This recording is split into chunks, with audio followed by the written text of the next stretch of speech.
That's the beauty of gaming by the internet. Nobody needs no pants. Alright, we're going live. I think. Yeah, hey everybody. Welcome back. My name's Todd, and we're going to play some Dungeons & Dragons. We are a bit later getting going, so we're just going to go around the horn. Welcome back. This is episode 35. Be sure to check out our previous... my mic's a bit hot. Just one sec. Easy does it there, King Turbo. Alright, so yeah, we are playing Descent into Avernus / our homebrew. And we do interactive audience participation, so please jump in on the Chitty Chat and do that. Also, don't forget, if you like our stuff, you can check us on YouTube or any of the podcast places. And if you like our stuff, please, review and spread the word, because, we're having fun here. We want you to have fun and other people too. Take care, and let's dive around.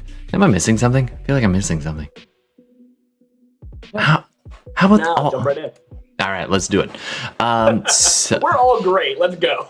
We're amazeballs. No, it's we've been playing for a little while. I'm just trying to sort out all the things here. There we go. I know what was missing. I couldn't see Jay. Welcome back to the table, Jay. We're gonna come around.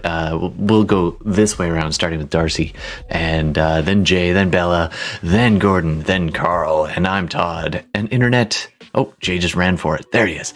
And Internet, you're in this too, so hit us up in the chat. All right, Darcy, who the heck are you? Hey, I'm Darcy. You can find me at twitch.tv/DarcyBest, I play Henrietta, the pacifist paladin of Pelor. Playing up with me right now. Let's go. I feel like we should have a contest for who can say that the fastest, 5 times or something. I think I do that joke. Do we have all of my characters? Is that what you're trying to tell me? Pretty much. All right, and Henrietta is in hell and a bit of the odd person out, so we'll circle back. Coming up next, he's back.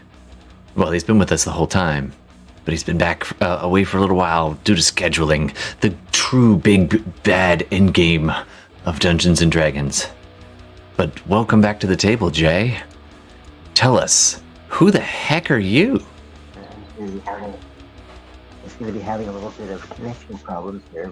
But, yeah, you're a little... I'll be playing daring and dashing Archibald Cunningham, as usual. Nice. The duelist rogue. I'm going to need to catch up as to where we are. For sure, man. Your mic's cutting down a little bit, but we'll get you up to speed for sure. Okay. Nice. Have you here. And then, so we will bring you up to speed, and the listeners and viewers as well. Next up, Bella. How the heck are you? I am pretty A-okay. Hope everybody else is doing good. I am Bella, and I am playing Darmita, the fallen Azamar Gloomstalker. Absolutely. And fallen Azamar found herself down in hell. That could be fun when your chosen one of your chosen prey is fiend, so that comes in handy. It sure does. You're gonna be She's useful. Having a little bit of fun down here. Yeah, absolutely. I don't know. She'll be the belle of the ball down here. Oh, sorry, I'm making the cheesiest jokes these days. You are forewarned, all of you. All right, Gordon. What's up, Gordon? Hey, Gordon, playing the very much non-pacifist Sorcerer of Shadow. Yeah, you started out as the youngest character, impressionable. If Levi only knew how much you have grown, I think he'd be proud. Where is Levi? I would totally put him in this game at any point. I'd figure that out. So we wish him all the best. Levi is a player and GM who actually, one of the podcasts, he was the GM for that. I might even have another one somewhere in there. Pre-recorded. I should get that up there. I think there's one that didn't get released, yeah. Yeah, so I should put that out. I'm also re-releasing all the Shadowrun stuff that we did, and I want to get back to Shadowrun. In fact, I'm honestly thinking of doing alternating weeks. I think that'd be a lot of fun. I don't know if he could do it during the week, but I paid a visit down to your area tonight to see Nelly. Nelly. I remember Nelly. Because he's been incommunicado. He hasn't had the setup so that he could do online. And another friend of ours, Alex, actually built him a gaming computer over the last few months. So I delivered it to him tonight. That's awesome. Yeah, I told him about Shadowrun and that we might be doing some games on Saturdays. So he said he'd be interested. Well, he was awesome in the last one. He jumped right in, just rolled with it, and that was awesome. So if you haven't seen that, I think that was episode 16 or something, 16 or 17, one of those. Something like that. Okay. Yeah, sounds good. All I right. know the internet seems to be just doing some skipping and jumping, so we'll see what happens. All right, well, we'll skip and jump with it. I just hope at some point I'll figure out how to leave your icon up so it doesn't keep messing our cameras. All right, and around we go, all the way down, dialing in by remote. Well, I guess we're all remote, but I think he's the most remote, technically. The most remote. You are the most. You're the most ISO. And we've got Carl. He's remote. Alors, bonjour tout le monde. My name is Carl. I will be playing Valerie, who is a Araco Crush Shadow Monk. Nice. And found her way to hell on a bounty mission, or thereabouts. Nice. Okay, so that brings us mostly up to speed, but I am going to just give a quick recap before we dive in. You find yourselves in hell. You are currently pursuing the missing memories of one Hollyphant ally, Lulu, the old man, who's always been very confused, and now you know why. Took a trip through hell, and now, in an attempt to unlock the old man's memories, you have delved deeply into the realm of dreams. You've basically made a deal with a night hag, and she is basically guiding you through your worst nightmares. Now, along the way, you're realizing it's not just memories, it's nightmares. So some of the details are twisted or just full on weird, and you're not really sure what to expect next. Every doorway brings you somewhere else along this dreamscape hallway. Don't linger in the corners too long, though, because there are things in the nightmare realm that are difficult to explain. Now, I'm giving this recap mostly for Jay, so I'm not sure if you heard that. I think he probably did. He's got the wireless earbuds. Yeah, right. So you are currently asleep, and I believe you've gone through Fenris's door and explored that. Fenris, I did want to give one quick little recap, one little piece of detail that was missed by the others, not by you as you clutch your hand. So we'll do that just as we get started in just a second. A remnant from your dream. We then went into Henrietta's past, but in a dreamscape past, where certain things that happened were a little different than you remember, and you ended up fighting and finding your way through the cataclysmic fall of El Terrell, and now you faced off against a demon egg, basically a demon that had flung itself up onto El Terrell like a meteorite, slammed down, cracked open, and all these other nasty things came crawling out. You fought through, and you found yourself almost irrationally, in the way that dreams are. You find yourself standing in front of the sinew-slick statue, say that 4 times fast, of Henrietta's grandfather. I think it was Lanik Pedersen, the person where she had found the helm of this of Pelor's sight. But this in the dreamscape is twisted. This is a morphed, merged version of the helm, which appears to have both divine and demonic influences, as you discovered when you wore it briefly. And it was a cursed item which connects you to the celestial planes of Pelor, and alternatively and alternatingly to the demonic abyssal realm and directly to Baphomet, an archdemon. So it is a twisted piece of magic item, which you now, I believe Fenris currently has it in the dreamscape. Who knows what that means in the real world? You've also, along the way, unlocked certain abilities as you work your way through. Basically added class features or background features, so be on the lookout for those. You find yourselves, I believe, if I remember correctly, I didn't rewatch it, so some of the details, forgive me.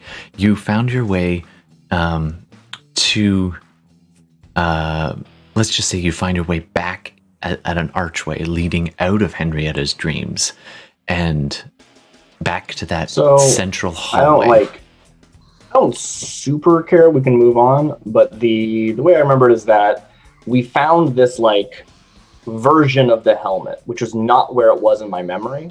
Right. And as Henrietta, my goal was to relive the actual memory of me putting on this helmet. So I was trying to find, like, recreate that version.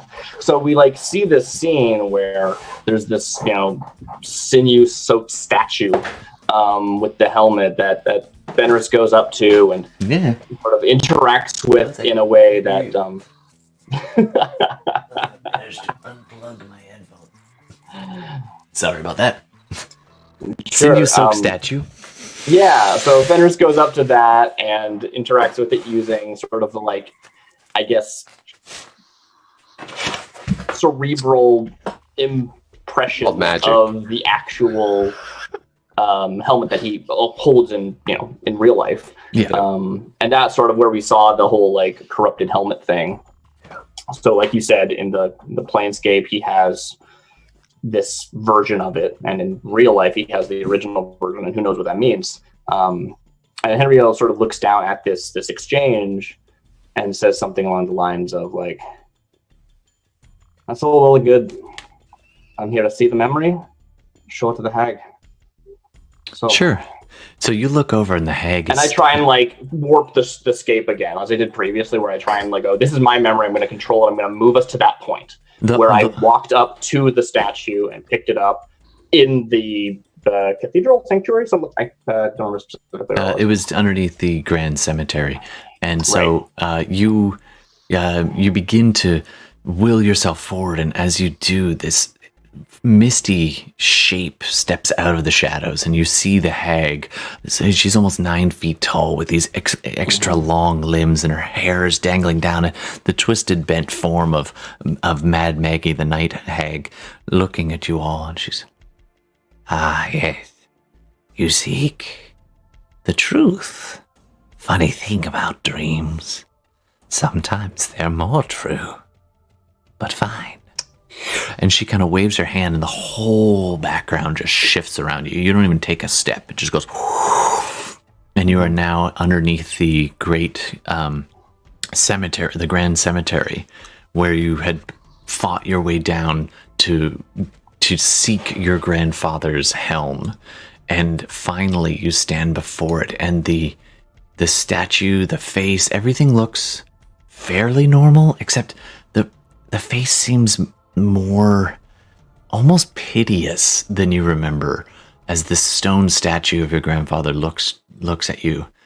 The helm. Are there like bodies here? Like the people I came with, are they like all dead in this memory? So as you're looking around, and actually all the other people, you had people with you, NPCs that well, you knew you had brought with you on this journey, and all of them just thump one by one, just as it morphs in to this place. You see their deaths just for an instant, almost like an echo, and Tiny is the last to die. But you see him look up at you and be like, we certainly tried, drops.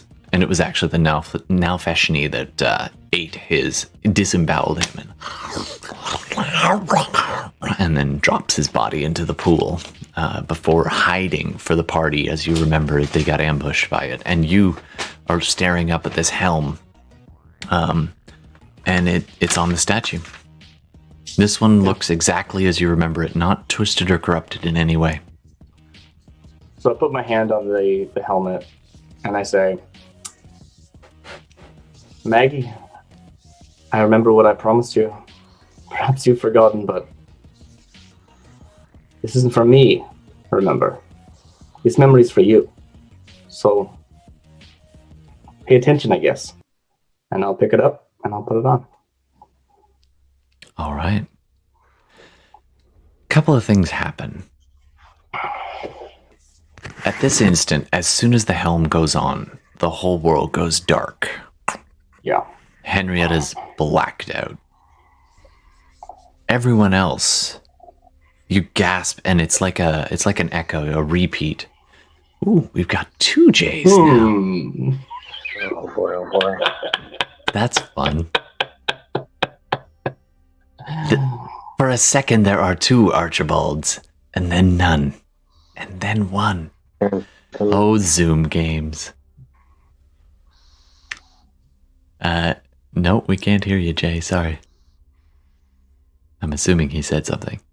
Anyway, everyone is standing in the hallway and just being like, and you can see all of each other except Henrietta is just kneeling there. The helmet like on her head in the dreamscape in the hallway, and it's weird because it actually looks like it's just her head is, she's got the helm on her head and she's kneeling down and her head is kind of lolling forward and she's just awake and locked into position kneeling. Not awake, unconscious, but not moving, not aware.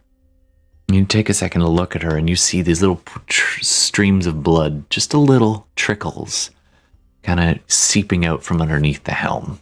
It's a little different than when you saw her last. Last time you saw her with the helm on, it was stuck to her head and you had to cast to try and remove it.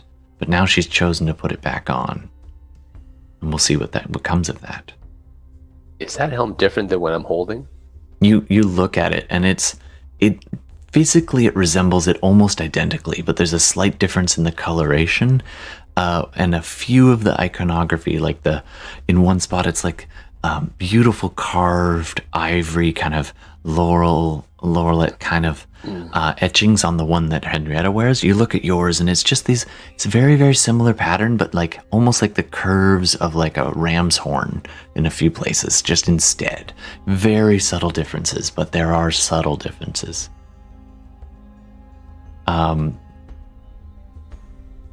Two things happen now. First of all, Gordon, or rather Fenris, can you do a wisdom saving throw for me, please? Oh, okay.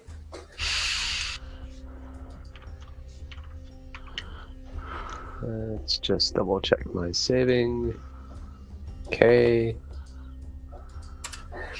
Ooh, not good. I'm going to use a luck point because I haven't used one yet. It is a new day. Or it was. It isn't. Was. Yeah. Even worse. 9.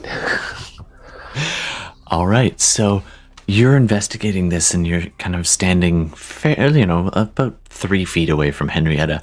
And you look at the inside and you get this flash in your mind's eye of this face, this terrifying, twisted, fetid, boil-ridden, like awful animal-esque and yet still oddly human face peering out of the helm right in your eyes, locks eyes with you.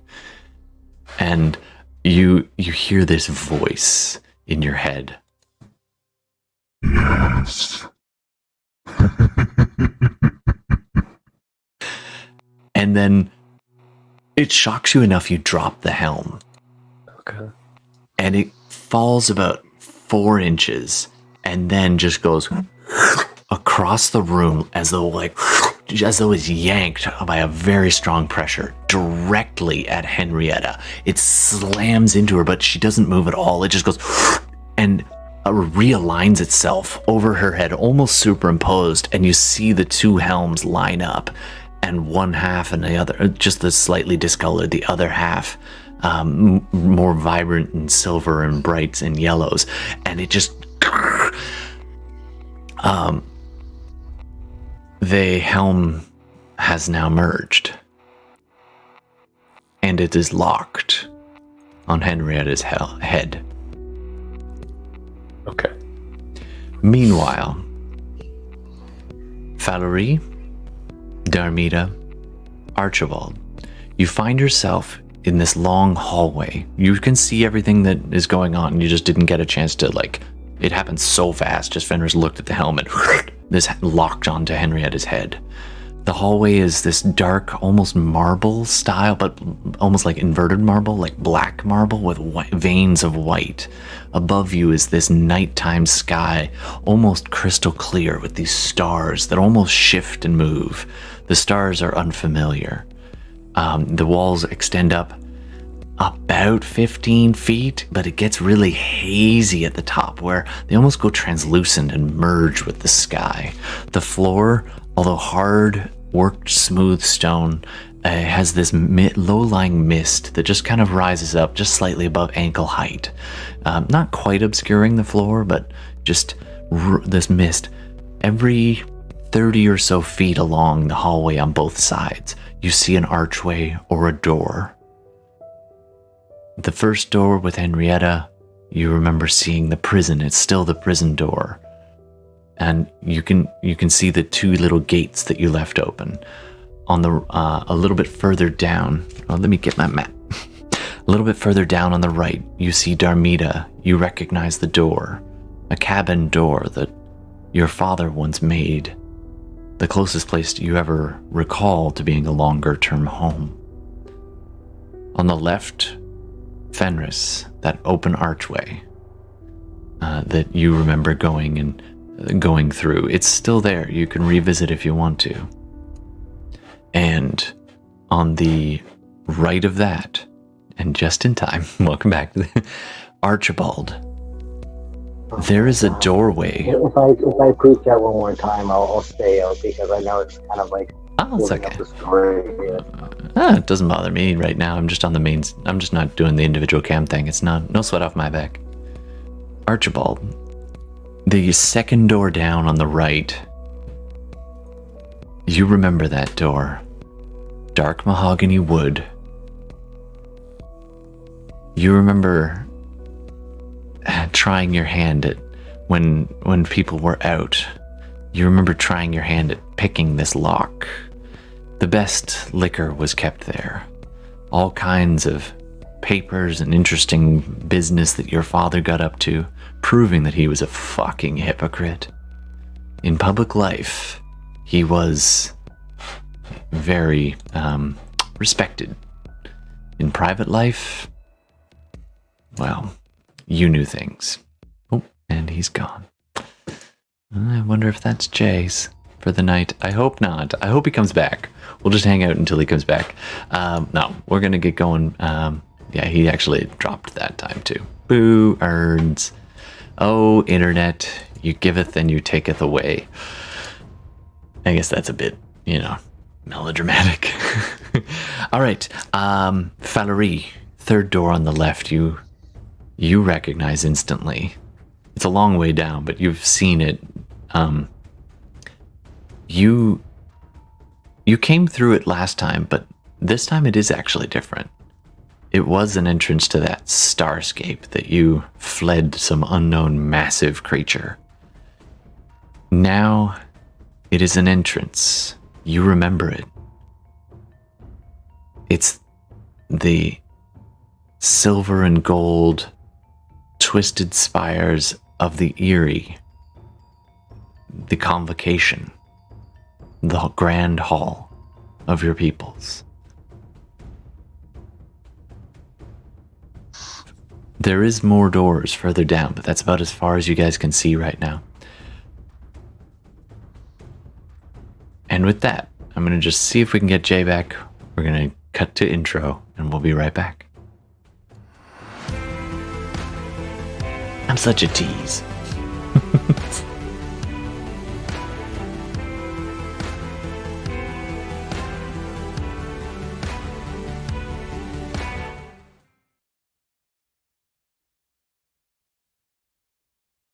All right.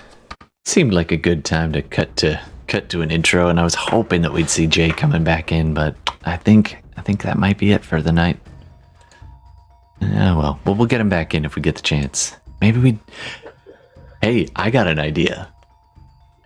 Archibald approaches the door, tries the handle. It's locked.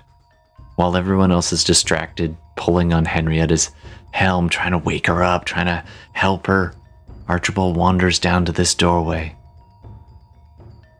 Stretches, takes out his picks, slips them out of one of his sleeves, kneels down, and with practiced ease, opens the lock, looks back at you, opens the door, steps through, and closes it behind him with a click.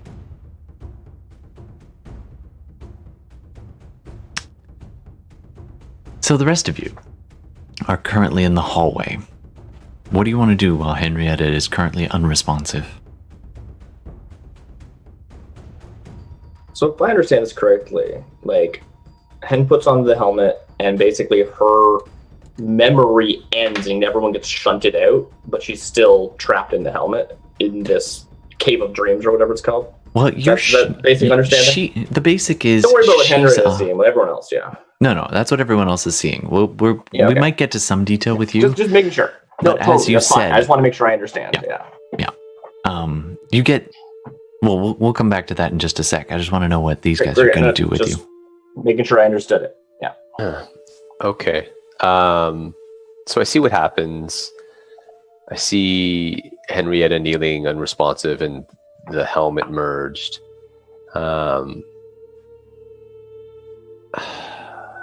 kind of look at the others and shrug a bit, and I see that how Archibald kind of took off to his doorway. I am going to, I'm going to approach Henrietta, and I'm going to try to just decipher what's going on and see if I can remove the helmet without any harm, but do a bit of investigation on what's going on. Sure, go ahead and roll investigation.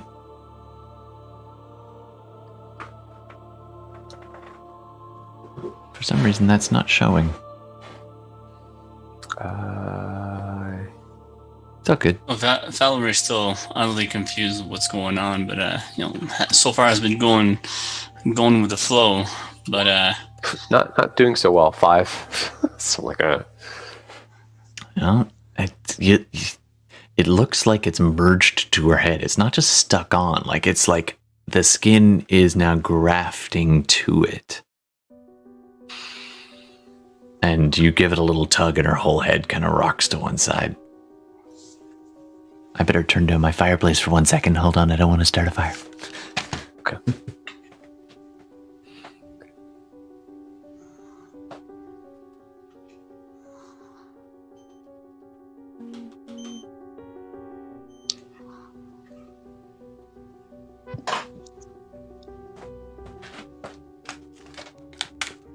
All right, sorry about that. No problem. Smokey the Bear says. Smokey the Bear. All right, so you try to get it off to no avail. It is on her head. It is really stuck now. Meanwhile, Darmita, Valerie.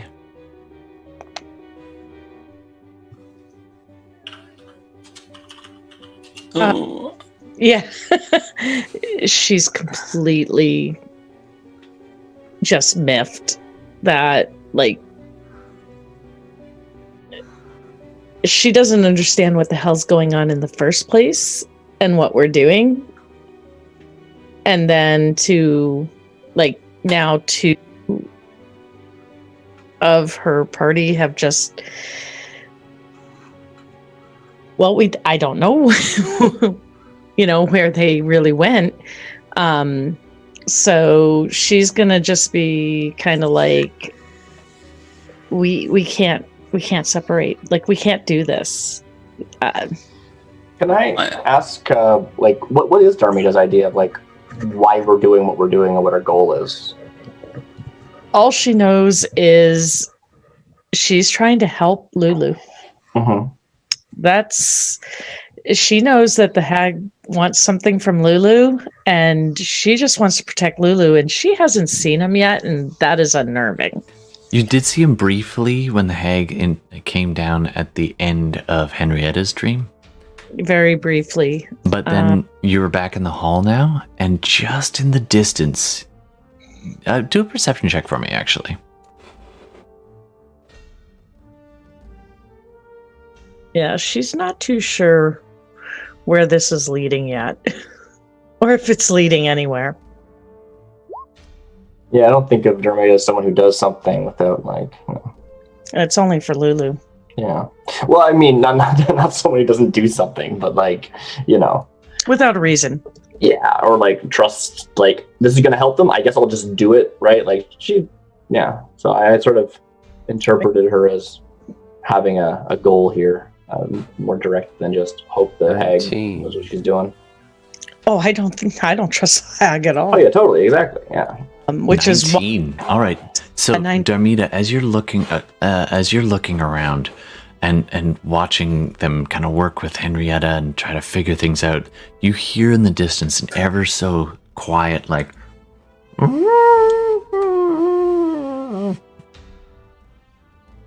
it was like a kind of a muffled trumpet call. Had I maybe heard that sound before, right before I was whisked away from Benku? That's right. You remember that the Hollyphant sometimes does such a call. It's coming from the far end of the hallway, straight down the end. Lulu's this way. Do we go? We should go. We need to go help him. Hey, whatever it takes to get the fuck out of here, see. Because I am losing my fucking patience. I want to get my mark. I want to get the fuck out of here. Okay. All right. You're not a willing party member. You're thrown in. One last thing. When I look at the helmet and to see how it's kind of snapped on, I just want to say, like, can I use an Arcana check to see if it's like a lock? Sure. You can do an Arcana check. Because I wasn't really able to investigate anything, but just with something new that I've learned, like a 9. I'm going to reuse a luck point. Another one. Why not? I know. Burning through them. All right. Burning through. Do this. 15. All right. That's enough to tell. You've seen enough. I mean, you saw this particular item not coming off of her head, and it required a special remove type ritual. It appears that it is bonded to her head yet again. This time in a slightly more vicious kind of way. It's actually like scrunching into the flesh and bonding with the flesh, causing a bit of a wound. Doesn't look like it's killing her. Her breath is somewhat labored at times, but not. I mean, you saw her last time. Her lips are just kind of muttering a little bit about, not doing quite the double speak voices thing this time, but every once in a while responding to unheard questions and just kind of grunts a little bit and like winces every now and again. Otherwise, she seems currently unharmed, and it is bonded to her. If you had to guess, Arcana-wise, it's probably a cursed item, and it's probably bonded to her head. Would my roll indicate that it's like a lock, like a magical lock, or is it a curse? This appears more like a curse. Okay. Yeah. So something new that I learned really wouldn't help. Unfortunately, it's not gonna. You probably not. I mean, you're welcome to try if you want to. But we knew that from before. Yeah, I was just wondering if it was different. Like before, it was like a curse. Maybe this was a lock, and I learned something. Yeah. Well, There are plenty of doors you can unlock around here if you want, all the way down the hall. I think. Yeah, I kind of give I gave Henrietta one last look. I can't remove curse. I don't think my newfound spell will help her. So I kind of look at Bella. I say, "Okay, let's go. We'll come back for her." We can't. You're gonna leave your friend? Like, don't you know her? Like, This is a dream right now. Physically, okay, we're actually not here. right, but okay. Listen, It's up to you. And I mean, Henrietta's big as well, so I don't know if you'd be able to carry her. well, I was gonna see if she could be led. That was sure. Go ahead and do a hold her hand. Full handling. Okay, I thought she was unconscious. Yes. Like basically back in comatose. Well, she's mostly, but I mean, she's holding herself upright as she's rocking back and forth. That she was upright. And Kneeling, but she's not flipping over. Kneeling and she's kneeling, basically, but well, Darmito, why don't you come over and do an animal handling check? I accept that because there's never enough use for that in game. There really isn't. It should have a more broad name. Handling? Okay. Let's. Well, I'm okay. That's funny. I'm. Sure. I'm gonna handle. And handle her animal. Yep. That's appropriate. Yep. What was it? Sorry, I wasn't watching that screen. Oh, A 3. a 3. Yeah. So, not You can't use animal handling on people. Dang Yeah. it. Sorry. Doesn't look very promising. Unfortunately, you're gonna have to come in on Saturday. Those TPS reports. Yeah. Actually, with that, Henrietta bites you. No, I'm just kidding. But how awesome would that be? All right. I won't say, but I will say to Fenris and Valerie, who are the only two left at this point, I hear him. You can, and when she points it out, you can all just barely make it out. Yeah, we're here for him. He's the reason we're here. I want to find him. Oh, Valuri's gonna follow you because she has the shared interest of a mutual target. So you're probably you're probably the only person that she'll follow at this point. That makes any sense. No. Little Valerie, no. All right. Hey, I'm just saying. At this point, we're just going to put a pause as the party stands up and takes a few steps away from Henrietta. Henrietta, your mind is on fire. It's a roiling pitch blackness of pain and fear and things clawing at the edge of your perception. Right, as I remember it. Which, and then not that makes it any better. No, except there now is a little voice every once in a while next to you. Yes. Unpleasant. Smells familiar. Yes. Well. I suppose. Now. Show me what you've got. The hag then helps move you away from that, as there's almost like this searchlight of pure blinding white brilliance kind of tears through the darkness, and it illuminates these writhing demonic figures, and they pull back out of the light as fast as they can or burst into smoldering ash. As some of the beams, and you remember this as well, when the Pelor connection would come beaming through and just shatter the darkness, and at one point the hag hisses and ducks out of the way of it, and you're illuminated for a second, and everything just falls away, and you get this sense of peace and a gentle warmth. and then the light carries on and leaves you just falling back to your knees again, just wanting it to come back as it's gone off. And then the hag returns to your side. You can just sense her in the darkness, although you can barely see anything. Like you can barely see your own hand. I'm feeling just like white hot pain constantly during this entire. Oh yeah. The only moment it wasn't in pain was in the brilliant white light. But even then, your head started to just ache on one side. You then end up going with the hag for a little while. As she sifts through kind of bits on the ground and picks up a skull off the ground and says, "Oh, one of yours? You know them?" And then drops it in your lap, and you look down, and it's this little girl's face looking up at you. You're like, "Ah!" You drop it on the ground.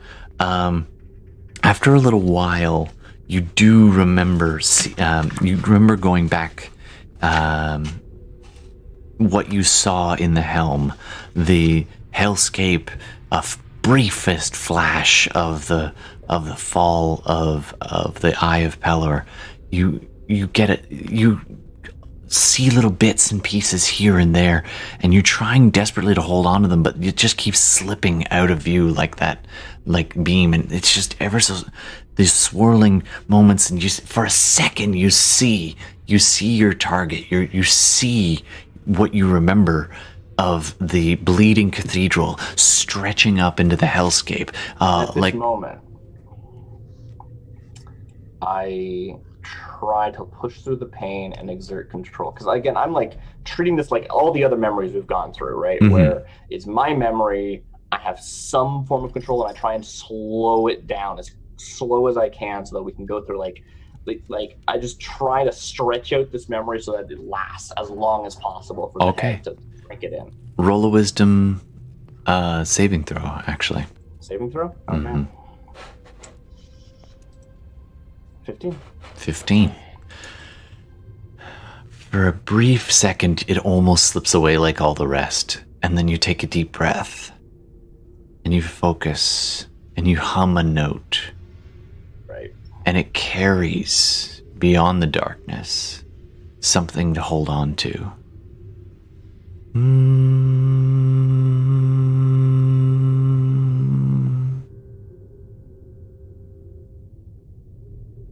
And then you're standing on a hellscape plain before a newly formed mountain.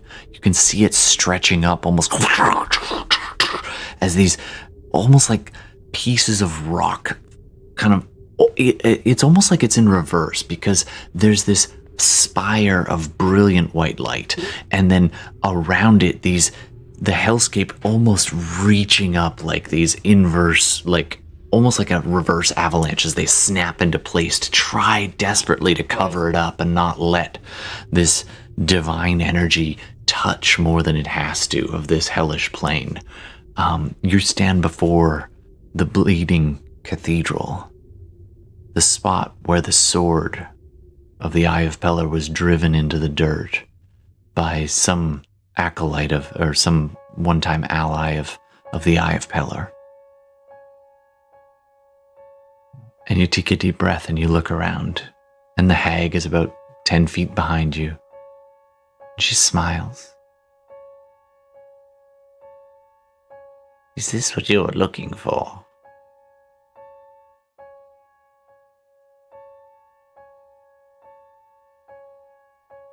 Has like the pain resided? Like, am I coherent? You're coherent. You still have a heck of a headache. Okay. But nothing is shifting yet. Right. And when it starts to slip and blur and bleed away from you, you hum that note again, and even your shield starts to resonate at that particular frequency. Yeah. Wait for it. It'll be coming. Just a little longer.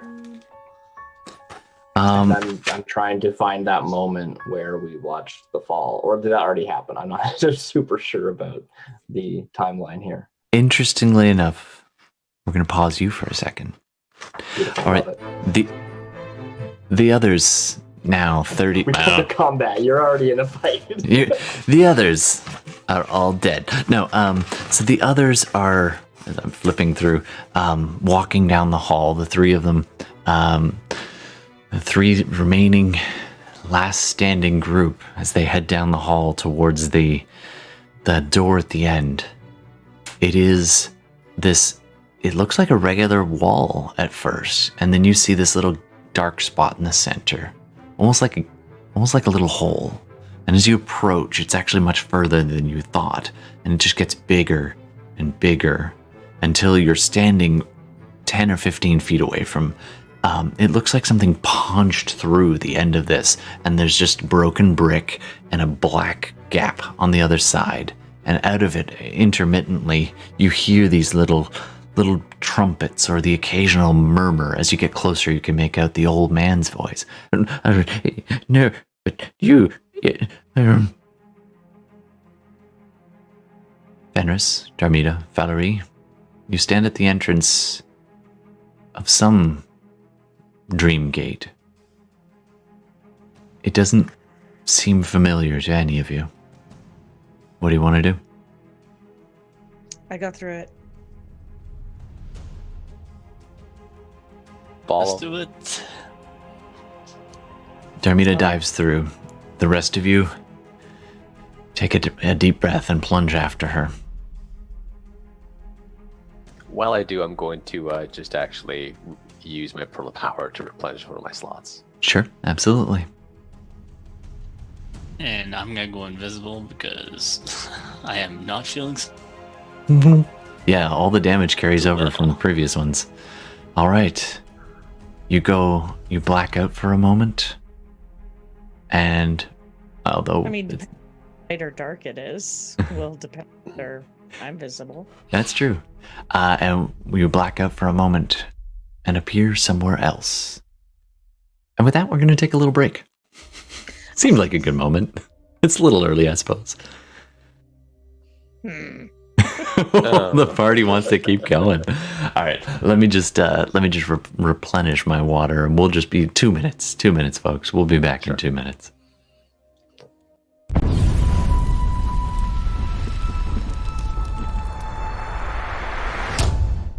Hey, Internet, don't forget, you can always chime in with suggestions and ways that I can mess with the party. It's a dreamscape, so pretty much anything goes. All right, I'll be back in just about 2 minutes. I was going to say, I'm still using the funny voice, aren't I? I was going to ask, are you potentially doing that? No, it's hotkeyed on here. There we go. All right, we're gonna get I'm new started to now. this, but this is. All right, so Henrietta, you have a new item. You have the Helm of Demons. I'm gonna find out when I wake up, right? Like, that Yeah, doesn't... but you can write it down if you want to, because it's bonded to your skull, so you can't take it off. You have the Helm of Demons and Angels. Now, note I did it in that order, so as to avoid copyright infringement. Sure. I don't think that matters, but, whatever. It's true. Our one viewer is going to report But, us. like, again, I've mentioned this before, right? We're in a dream. Until I wake up and actually see it on my head, Well, it's your item now. Hold off on that stuff. All right, and we'll see what turns up of Archie eventually. We'll see. Oh, I did want to mention, and so we'll do this as a kind of a flash over to. Ready? And 3, 2, 1. So, as you step into the darkness, all my maps are all messed up. Fenris is now. Okay, give me a sec. I'm gonna remap these while I talk. It's all good. It's all good. You're not Bella. All right. That's not Bella either. There she is. All right. I just gotta fix these. So Gordon, Fenris. As Fenris, that's not Fenris. It's all messed up. It's all good. We'll get it fixed. I promise. Nope. Yay. Good enough. So, Fenris, as you step through into the Holophants area, and actually just as Darmida goes and then Valerie follows along, you pause for a second and take out your Pearl of Power and take a deep breath and you squeeze it, and you can feel the energy seep into your body, replenishing those lost spell slots. In your other hand, you find the tiniest little scrap. It was a little piece of blanket. You picked it up almost instinctively, almost as an afterthought, kneeling in the snow-covered back lane that your family once sheltered in. It was almost... you almost missed it at the base of one of these little trees. As you came face to face with yourself, you fell over, and everyone else kind of scrambled around wondering, and for a second you could see it underneath, and you just reached out and grabbed it. You always wondered what had become of that blankie. But you remember being startled. You don't remember why or the details, but you remember being startled in that back lane, your parents saying, "Don't ever get caught." You were playing back there and something startled you and you ran inside, and you know that you don't remember if it was then or after or before, but you lost your blanket. Just a little, almost like just a little scrap of cloth. You would kind of pick at the edges. You like the way the silky edge kind of felt against your fingers. You missed that blankie. And when you lay there almost comatose for those few seconds, you could see it. And as you kind of came to, you reached out and grasped it. And as you slipped away, just a little piece, an edge of it, probably not much bigger than the palm of your hand, tore loose in your grasp. You look at it now, and it is your blankie. You can see the edges where you'd frayed and pulled out from the side. But there's also something else there. Writing. Scribbling. You remember your father used to always carry parchment, because if you started murmuring, and what you would later learn was whisperings and the beginnings of your gift, he would insist you scribble them down wherever you could. You don't specifically remember writing this, but you wrote a lot. And etched on the blanket is the beginnings of something that you wrote. This is kind of the first moment you've had to pause and take a look at it. You can make out certain words in the arcane shorthand that your family and your uncles and your various uncles of your cult had taught you. Go ahead and roll an Arcana check for me.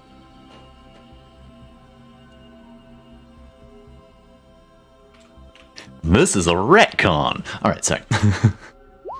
22. Oh, damn. No luck needed there. Esa.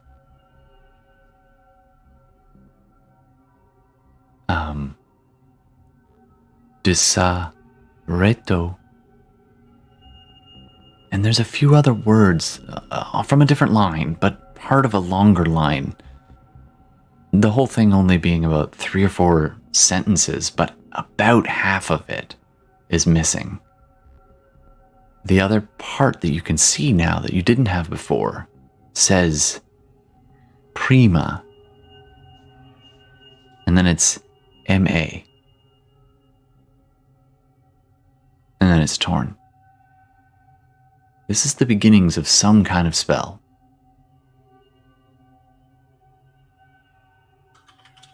In written form, though.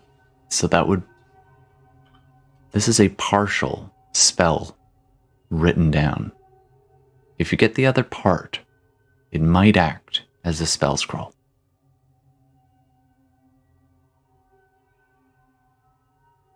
Okay. Pocket, go through. All right, you're following the rest of the group. You step out into a hellish landscape where you see a barren hellscape battlefield stretched out before you. You take it in and you see 2 things happen at this moment. Henrietta, as you're standing there with the hag, she smiles and motions behind you. You turn and you see the same thing as everyone else, but from a slightly different perspective. As they step just out of nothing into existence. Boom, boom, boom. 3 of your companions stepping out, probably a good 30 feet away from you. So, I have not been interpreting this as a sort of physical, I mean, not physical, but like a place where Hen even is, right? Hen is seeing a vision as far as she's concerned. Maybe she looks down and sees herself for the first time. But if not, she's... You are standing... surprised to see the others show up because... Absolutely. It's not the way she remembered it. Like, it is not. It is... This is the kind of assumption dreams that you can interact everyone is with. having the exact experience that she is having, because that is how the memories have sort of like been. And that they are also seeing the rest of them. You look at each other across this gap, and then the landscape shifts and buckles, and you all kind of catch your footing for a second, and you look back, and that spire is there still. It's still probably a good quarter mile away, but around you, you see all these shapes begin clawing their way up over the rocks that surround you. A flame-encircled battlefield on a barren hellscape. Next to the hag, you look back to the hag to like figure out what the heck is going on, and she's holding Lulu's hand, the old man form, just standing there taking it all in, his kind of worn reddish robes, holding her hand. Where has he been actually? You looked and it was just the hag. He looks again and boom, gone. Or appeared. The hag apparently knows where he has been. No, I mean, I'm watching a memory, right? Like, this is the memory this was the vision that was shown to me when I put on this helmet. And in that memory, Lulando Tustando Sena Nasuma was there. Mm-hmm. Right. So that the like memory version of him, where is he here? Is he somewhere? You don't see the memory version of Lulu, okay, cool. just standing next to the hag and to the rest of your party. They're actually kind of between you and the party. Show up, and that different version feels like it is the actual one and not the memory version. This, I can make that distinction? Yeah, the memories kind of have this almost fast forward feel to them at different points. I don't know if I can make that distinction because I told the hag not to bring him here. Like, I told her that, right? Like, okay, I just want to make sure I'm having that distinction and I'm not... The hag smiles up at you and says, I promised. He'll be safe. I'm not going to make him see anything he doesn't want to. All right? I'll not make him see anything he hasn't seen. That wasn't the deal. Can I close distance with her? Like, how far away is she? Yeah, sure. Yeah, you can. You're about 15 feet away from the hag. Cool. Yeah, I just like, get up in her face. Like, I'm not like doing okay, you rush up and get up there and I'm just like... You're really staring up at her face and she's looking down, looming down over you, and she just smiles. I'm not exceptionally tall. No, and she's 9 feet, and Lulu steps forward, sensing something. Is like, I was gonna, no, Henrietta, yes, I know you. You're Henry. Oh, hello, and takes in the others, and the rest of you are all there now, and the hag is just standing there calmly, looking at Henrietta being right up in the face, and Lulu kind of looks back and forth and sees Darmita and waves. Oh, hello, Darmita. Oh,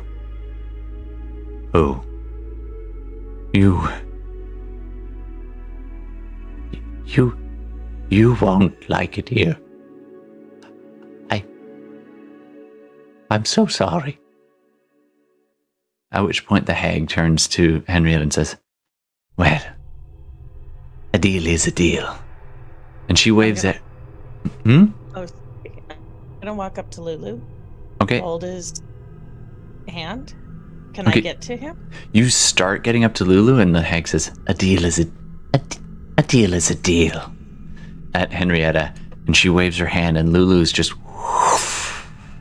You see just bits of dust and ash blowing away on the breeze where Lulu was. Lulu will be perfectly fine. This, as you say, is for me. And now you. And she casts this look back at Darmida as you approach. And I just look at her and go, I've always wondered what happened to her. Let's do it, bitch. At this moment, the landscape shifts again ever so slightly, just a little, like a flicker, and you see more shapes moving in the peripheral. It is now a battlefield. At the center, not 5 feet away from you, is Lulu and an angel lying crumpled, unconscious, prone, horribly injured. Henrietta, you can tell this is, and you can all tell this is not the same old man. This is definitely memory Lulu. Sure. And an angel next to him. You see yourselves now standing in defense of Lulu and the angel. You turn as something catches your attention on the outside as first 6, and then from another flank 12, 18, then 24. Several different varieties of devils come crawling up, walking up, flying up, circling around. You are surrounded, and they begin to creep closer. Maggie, In what the do you want to distance, see here? you turn your head to It's see. you're not content just watching things play out how they did. So tell us what you want. Well, cast your eyes there. And she points, and a little bit in the distance, about 100 feet away, a little ways up the mountain, you see a formation of battered and retreating human warriors, a few celestial types among them, disappearing into this portal, this vibrant gate that's there. It is a way gate. And then the portal snaps closed.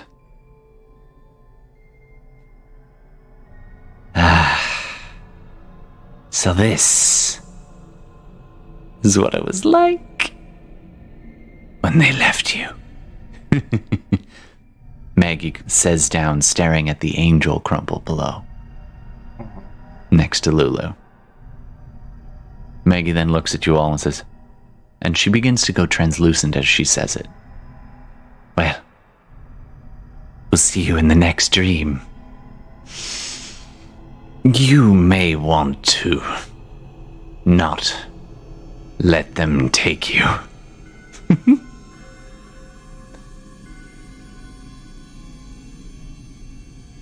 Okay. Maggie has gone, disappeared from in front of you, and the devils are closing in on all sides. What do you want to do? I'll see the initiative for now. I know what I want to do, but I'll... I'm gonna walk toward the angel and the memory of Lulu. Okay. Trying to fix on the face of the crumpled. The crumpled angel, you recognize the old man, no problem. Although, even beaten, even horribly injured and unconscious, still looks more robust than the old man you know. It still looks less old, less worn, more shiny, like even in the battered, broken state. But then you at the crumpled form next to it. Does The it have angel. wings? Both wings. Oh, sorry, Lulu? Yes, Lulu does have his wings lying there. Next to him, the angel, crumpled, the back somewhat turned. You bend down and nudge a shoulder, and it rolls back, and you see this somewhat androgynous face, bald head, eyes just clutched closed, but twitching clutched as though desperately trying to keep out what is coming.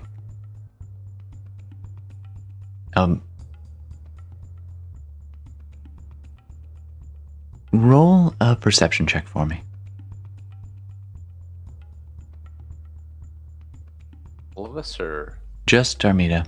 Everyone else is starting to see these devils approach and like...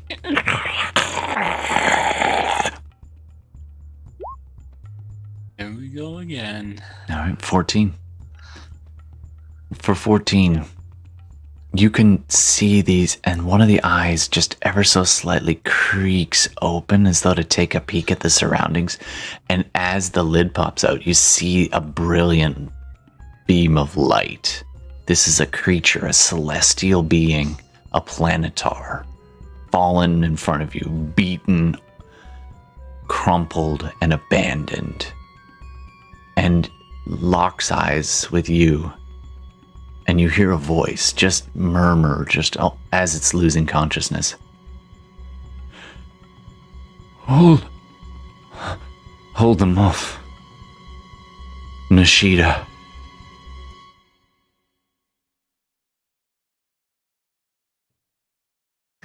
Roll initiative.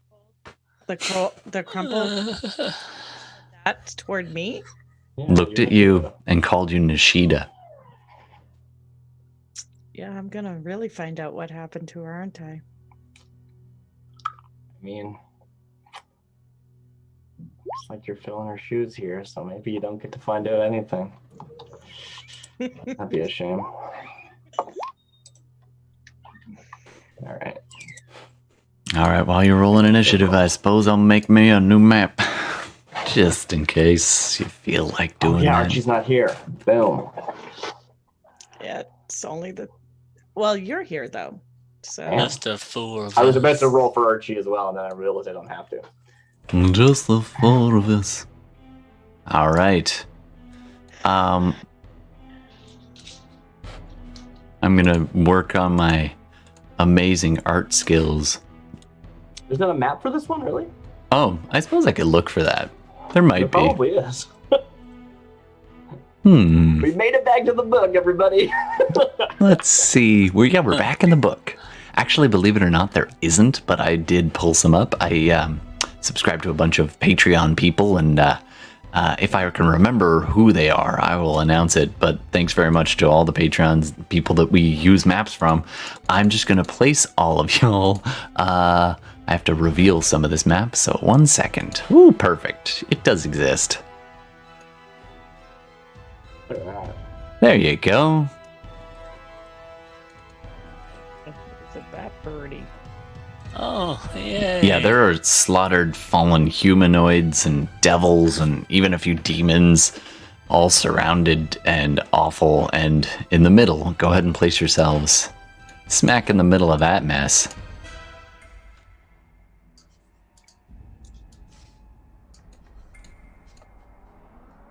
Okay. Where's Lulu and the fallen angel? Because I would be close to them. You are, Orienting yeah. ourselves based on them. Just gonna get that. I'm just gonna. It isn't this, but I'm just gonna use this.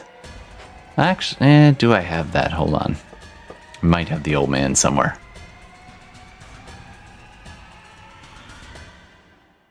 And let's just use. What am I going to use for the fallen? Just going to drag this raven. It's got wings. For now. Perfect. That'll do. They're crumpled almost side by side. Darmida, you are very close to them. And everybody else is a little bit away. Wherever you choose to position yourselves. Let's dive in. Let's read off the initiative, please. And I finally put this up on the screen. So if you're watching, feel free to chime in. All right. What do you want to... All right, you are surrounded by a just legion of demons around you at the moment. Definitely going to be a fight on your hands. So, lots and lots and lots of spined demons, or devils, I should say, not demons, sorry. Most of them are spined devils as they come swooping over this fiery field. What am I doing here? To walk up and look at the fallen angel because I didn't get a really good look in my actual memory. I don't think so. Taking this opportunity, so sort of was like a few steps behind. Absolutely, it's not every day you see a beaten and fallen planetar. Yeah, who is like a emissary of my god incarnate. Or something, probably. I don't know. Angels, what are they? Who knows? So you say they were shadow demons? These are actually spined devils. There's a couple of bone devils kind of coming through the gaps as well.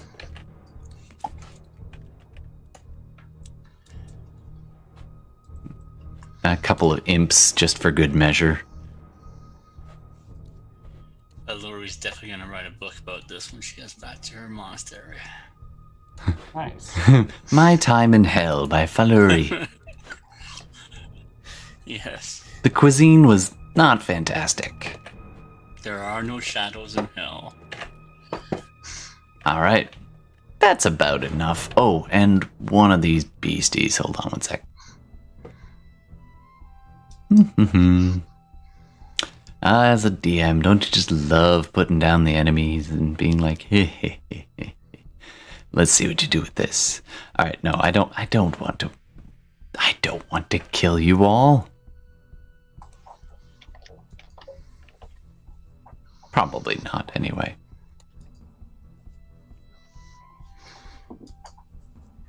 I don't see what I'm looking for, so lucky you. I'll stop there. All right, you are surrounded.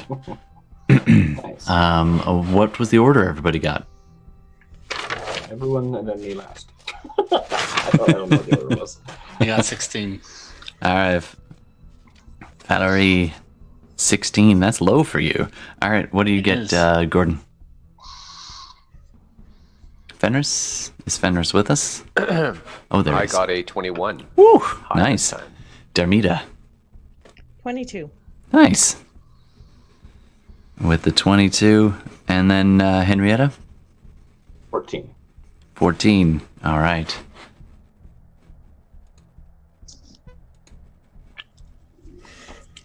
So that's a natural ring of fire around this, right? Yeah. All right. There are gaps. Nice. There are some gaps, but it is casting light, which could make your life a little more difficult. Yeah, no kidding. Okay, so you count at a glance at least a dozen spined devils, and at the very least you see currently 4 bone devils kind of stepping through the little gaps in the firewall ring wall around you. All right, top of the order, Jamida. And I think this calls for some action music. So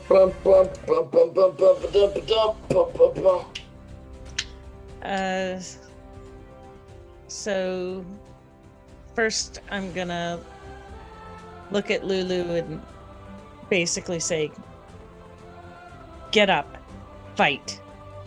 And then I'm going to Hunter's Mark, which should still be, we're in a dreamscape, so I'm gonna guess it's still active. You tell me. Roll a D20. Need a concentration check. Yeah. I'm having a hard time hearing anyone right now. Oh, unless I get yeah. hit, it's active for 8 hours. Yeah, just do a quick Still be up concentration check. A con check? Yeah, Okay, just a straight up con check. sure. If you're a warcaster, you have advantage. I am not.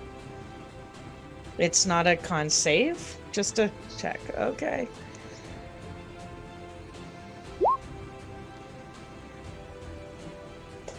Unfortunately, it is down at the moment.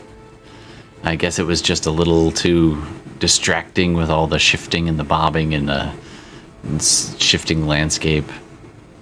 Being Just 'cause called your mother's name. You have a save? Oh, It's a save. is it a con and save? So yeah, you would Yeah, get it's a your con bonus save. then.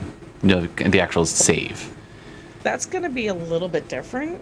Okay. That should So be a 12 if you have the yeah. proficiency. If it's over 10, you still have it. well, my con save is a +8 to begin with, Oh. plus, Oh. plus 5, so 15. All right. That is still up then. Your hunter's mark is still up. Okay. And I'm going to say that the last thing you put it on has died since, although I don't know that that's actually the case. Oh, what did I put it on? Don't worry about it. Everything died, right? So Yeah. because we won that fight. Like, Well, actually, one of the things did run for it, but you know what? It's up. It's ready to go. What do you want to mark? we hand waved the last few turns of it, so it's impossible to know. I will mark. Send your bone devil there. Yeah. All right. The flames, you can pick it out real easy in the dark, in the dim roiling light, and then the firelight bouncing off of this bone white, spined, weird. Not that it's a spine devil, but it's got these weird protrusions of bone as it comes coming out of the darkness and crawling up the way. Whoa, that is a crit. Out of the gate. Nice. Well, yeah, I'm just gonna do that, and then got my D6, so that's 15. Whew, nice. 15 damage right out of the gate. And then another run at the horse.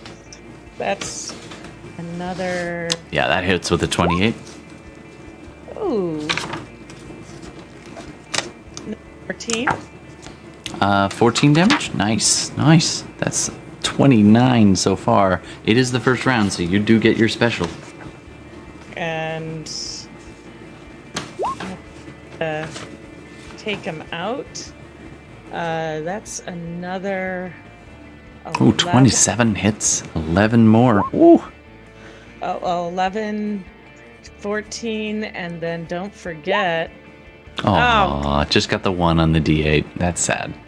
But that's an extra 4. So, that's, what was that, 44 points of damage or something?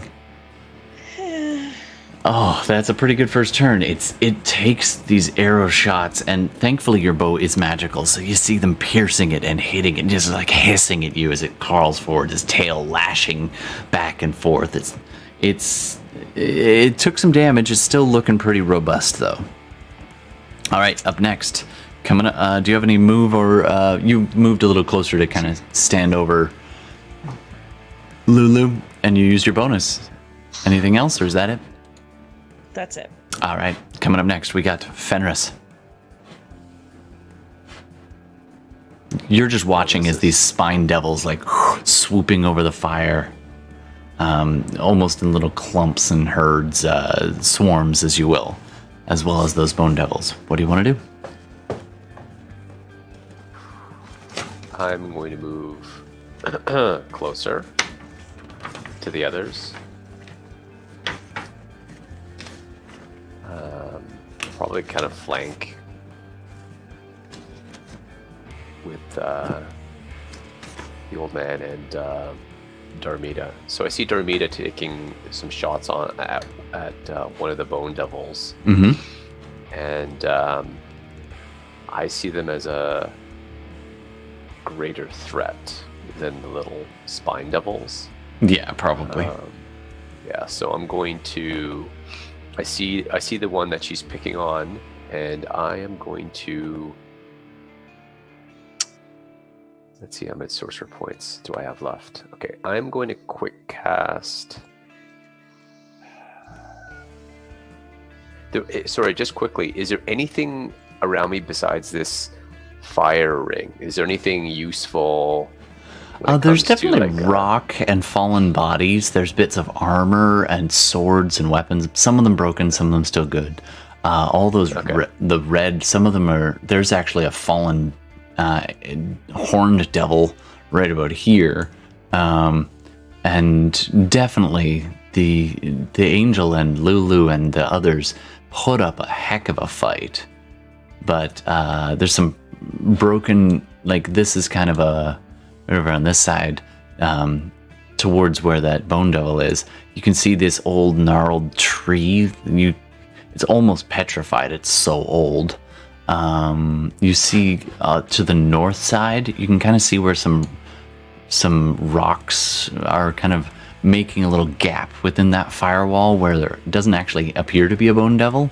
And directly north of where you are, you see another little gap. Where there doesn't appear to be a bone devil currently. Great. Well, to the south is it gets more and more hilly. More and more level, and then to the north it gets more rising up towards that tower that you look back and it's actually gone. There's nothing there. It is a rise. But that large scar, the bleeding cathedral, isn't there now. And it's kind of weird. There. It was in that direction. Nothing else has changed, except it's not there yet. How far away was that? About a half mile. Due north. Okay. All right. I am going to quick cooking spell cast Enervation on the Bone Devil that... What's with you and enervating bone devils? I feel like that's a theme for you. You did that the moment you walked into hell. You're like, give me some of that. Give me some of that. Yum, yum, yum, yum. All right, go ahead. It says, what kind of save? So or do you have to hit it? Yeah, it is a, I believe it's a dex save. So all right, it is, I believe, magic resistant. It is, so it will have advantage on this. Damn.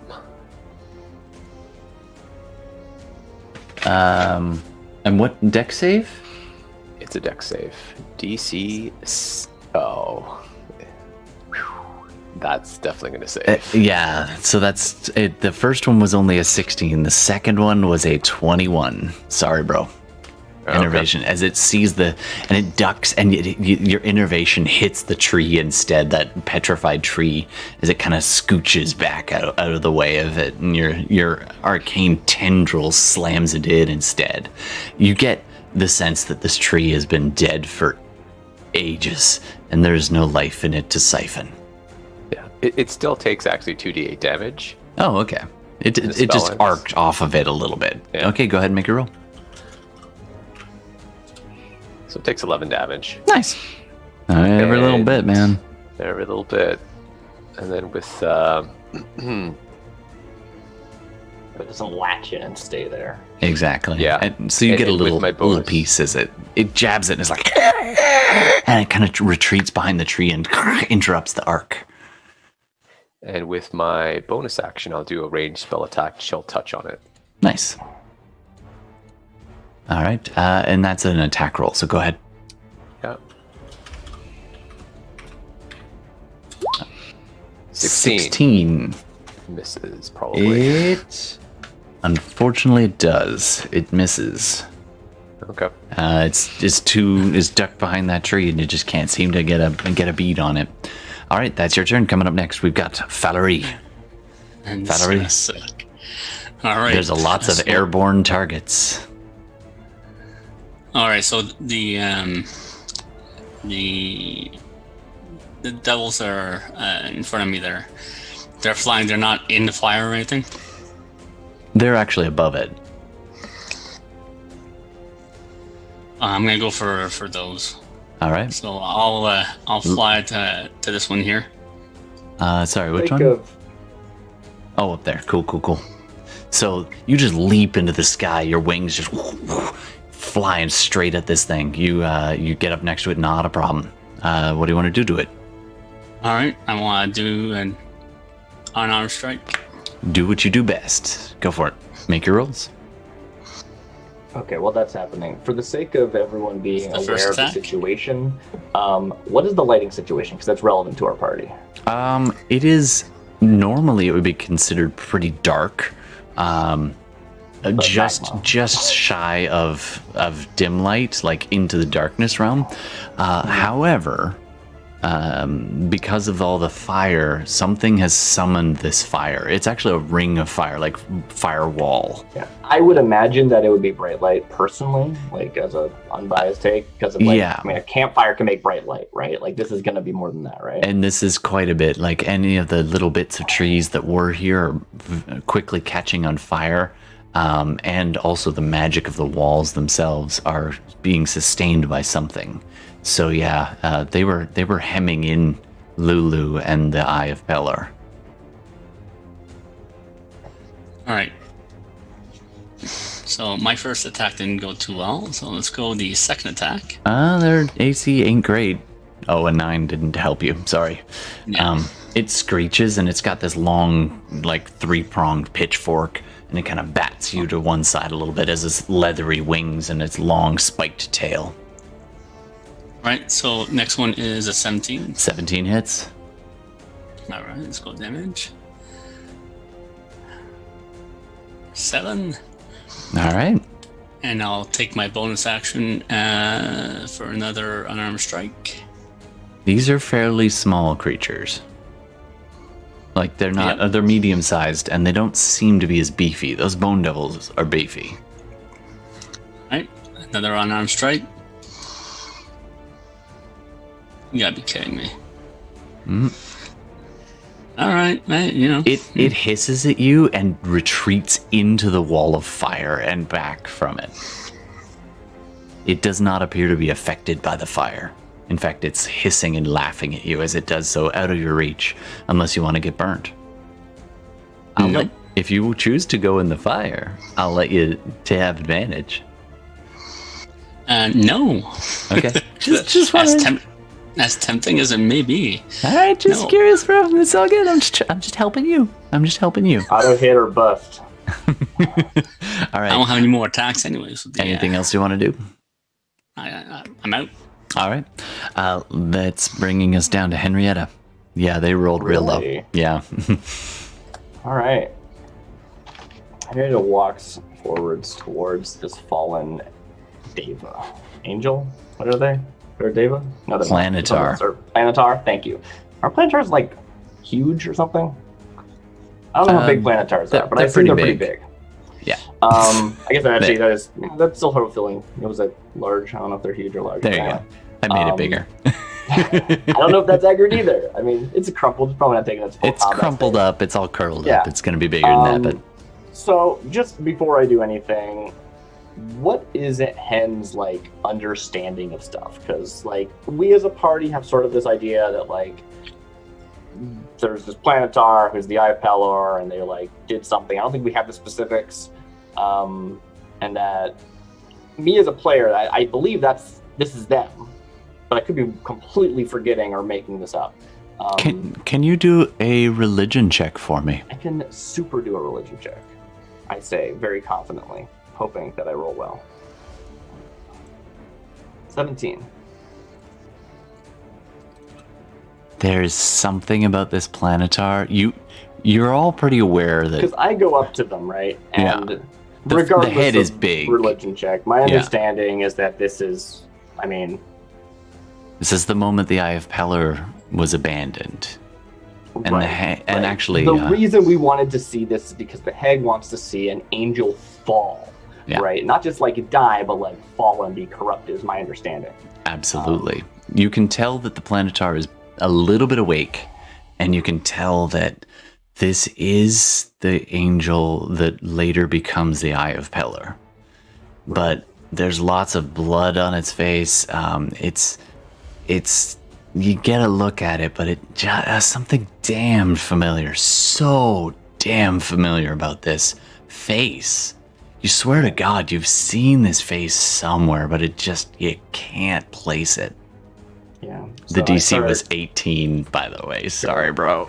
Yeah, I'm not even changing that after the fact. I was like 18. You gave me the stuff that I wanted, right? Mm-hmm. You told me the things that I thought that I knew. Like, you're not telling me I don't know stuff that I just said, right? No, you know everything you said, cool. And there's something just picking away at your brain. The Eye of Pelor. Before, this is the Eye of Pelor during their fall, right? So I go up to them, and I don't know if I crouch down or not. Like, I get next to their face, right? Mm-hmm. Whatever that entails in this moment.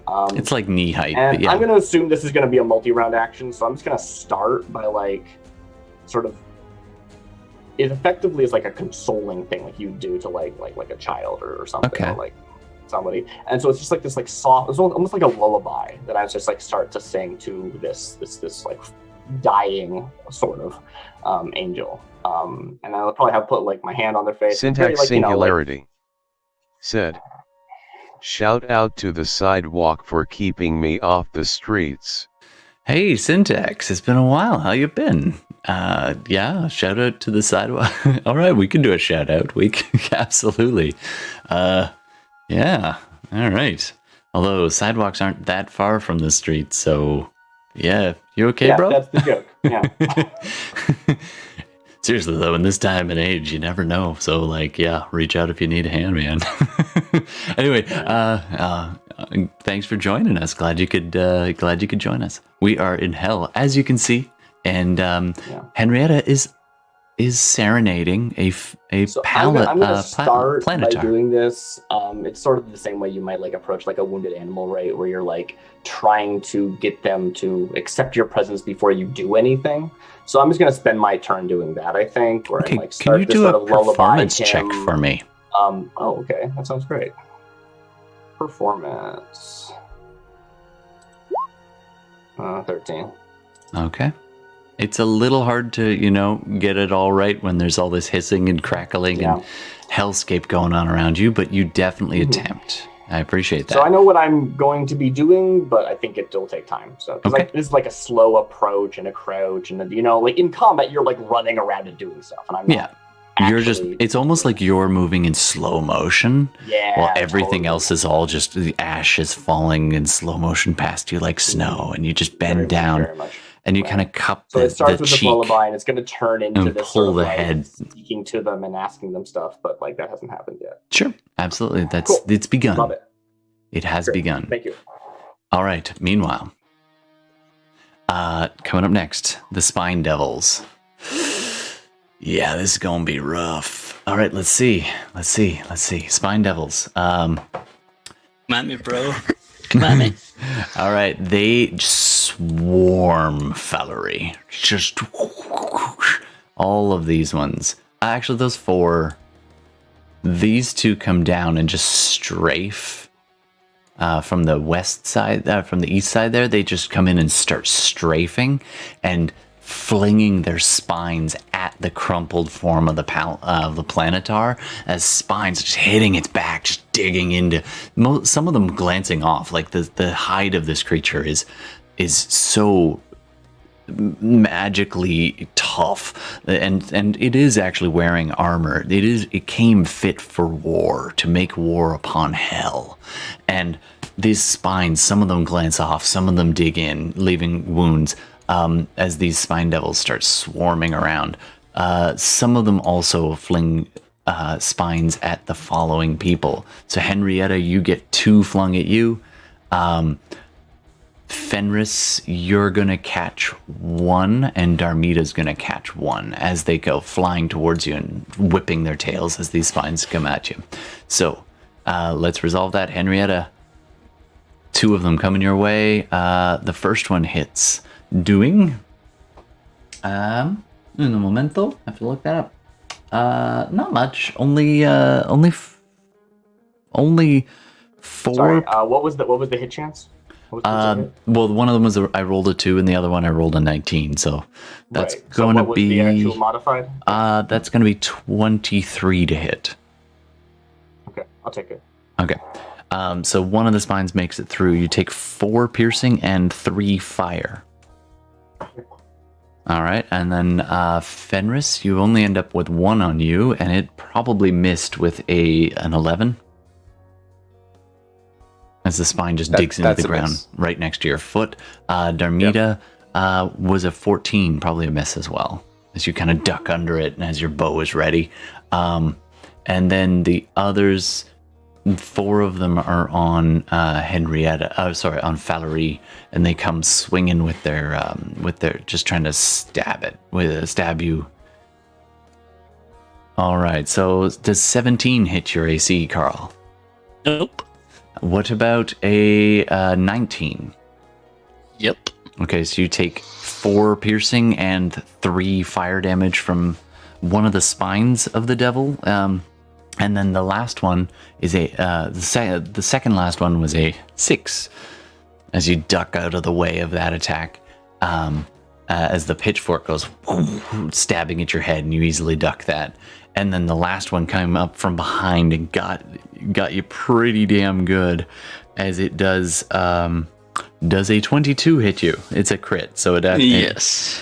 Yeah, so that's going to give you only 6 piercing damage as it jabs you in the back. Oh, lovely. Sorry, I didn't realize they get to attacks. 1 sec. Okay, the next one is a nat 1, so one of them actually hits his friend. The other one is 17, misses you. Is that right? That's right. All right. What about an 18? Oh, sorry, a 20. 20. Oh, just 20 even. Dirty 20. Yep, that hits. Okay, and you're going to take 3 more piercing damage from that. And 17 again misses you. So you only took those hits. All right. Henrietta, I forgot because they get 2 attacks each, so you're going to get 2 more at you. 19? 19 total? 19 total. Okay, that misses. Nice. It glances off your shield, and the other one is lower, so it just hits the dirt next to you as you're bending down. I don't know. Technically, they are aiming at the planetar. Do you want to try and do anything about that with a reaction, or no? I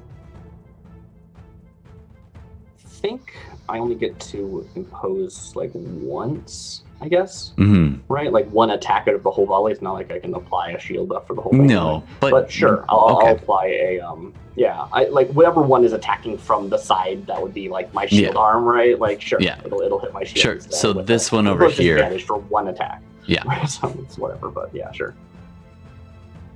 And it seemed to make the difference at 17 as the one barb just comes at it. You block one, and then you lower your shield and slap that one out of the ground with the edge of your shield out of the air as it's going at the planetar. You are standing guard over this fallen planetar. All right, coming up next, the Bone Devils begin to close ranks. This one, what is that? That's 60. What's their speed? Okay. Actually, it only gets... One of the Bone Devils comes running up and doesn't get to attack this round, but leaps up on top of the fallen planetar. The body just kind of shaking a little bit. The planetar is obviously bigger than this large creature as it leaps on top and just rises up to attack it. But doesn't get an attack this round because it's used its move. 10, 20, 30, 40... This one's going to close ranks to Henrietta, and again, used its action to get there. This one, 10, 20, 30, 40, comes barreling down, staring at Darmida. And...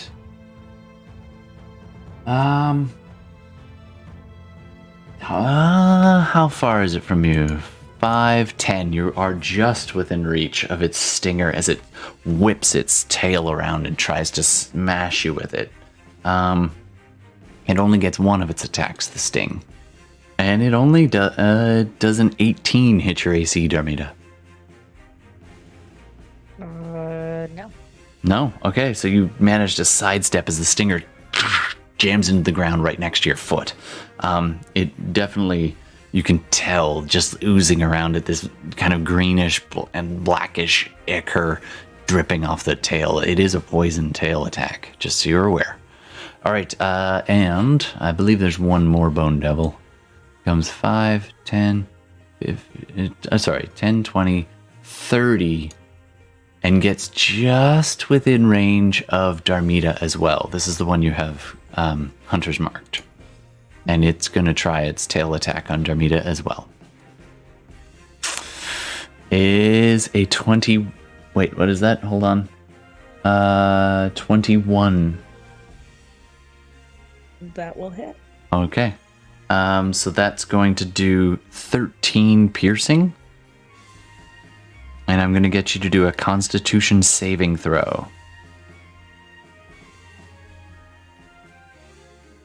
DC's not super high. Oh, but that roll was. And I'm going to do another con save for my Hunter's Mark, because Sure. I'm assuming it's different. Yeah. All you need's above a 10 on that one. Ooh, 22 and 21, respectively. All right, you are conning it out. Man, you tough lady. All right, and actually, as this thing swoops down at you, you hear this voice echo in your head. You're not sure if it's actually there or not, but for a second you hear this voice that goes, Yeah. Get him. Move your foot. Don't stand in one place. Good one. and then it's just gone out of the corner of your eye. All right, so you did make your save, but it still means you take half damage in this case. So that is going to be 9 points of poison damage. You are not poisoned beyond that, though. All right, you still up? Oh, you got a bit of healing, right? Okay, yeah. Coming up. I believe that's all the Bone Devils, or did I leave? Yep, that's all the Bone Devils. It is now top of the order, Darmida. All right.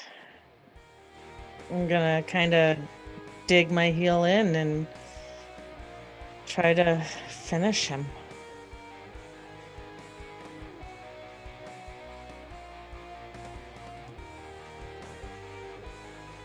Just standing your ground, raise the bow. Make your rolls. No, 12 damage. Oh, I see. Sorry. I was misreading that. So 20, dirty 20 hits, doing 12 damage. Oof. And my second one, 23 23 hits. damage plus 16 damage. this 16. Nice, nice. Oh, 83. Still, it's hissing, it's damaged. It's still, from the onslaught of arrows, it does take half a step back and hisses at you. As though it's like, oh, that was, but it is still up, about 10 feet away, 15 feet away from you now. Actually, it can't move on its turn. It's stuck there. Sorry, I forgot. All right, you're doing some decent damage, though, but it's still up. All right, coming up. Anything else you want to do? Yeah, maybe. Just sorry. Oh, I know what I'm sorry. I was just looking for one more thing. No, I'm good. Okay. You stand your ground. In fact, in that onslaught, you took half a step back, and you were literally standing one leg on each side of Lulu's crumpled form. All right. Fenris. On deck is Valerie.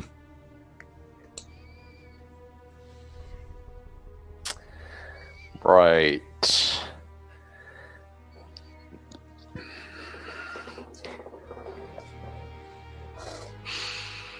I am going to...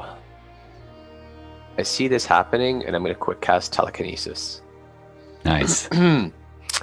And first I'm going to target the one that is closest to, like the one that Darmida is hunter's marked and shooting. Okay. And I'm going to, as a bonus action, try to push it away. Sure thing. 30 feet. Okay. Right? Make your... It's an ability check. Yeah, make your ability check.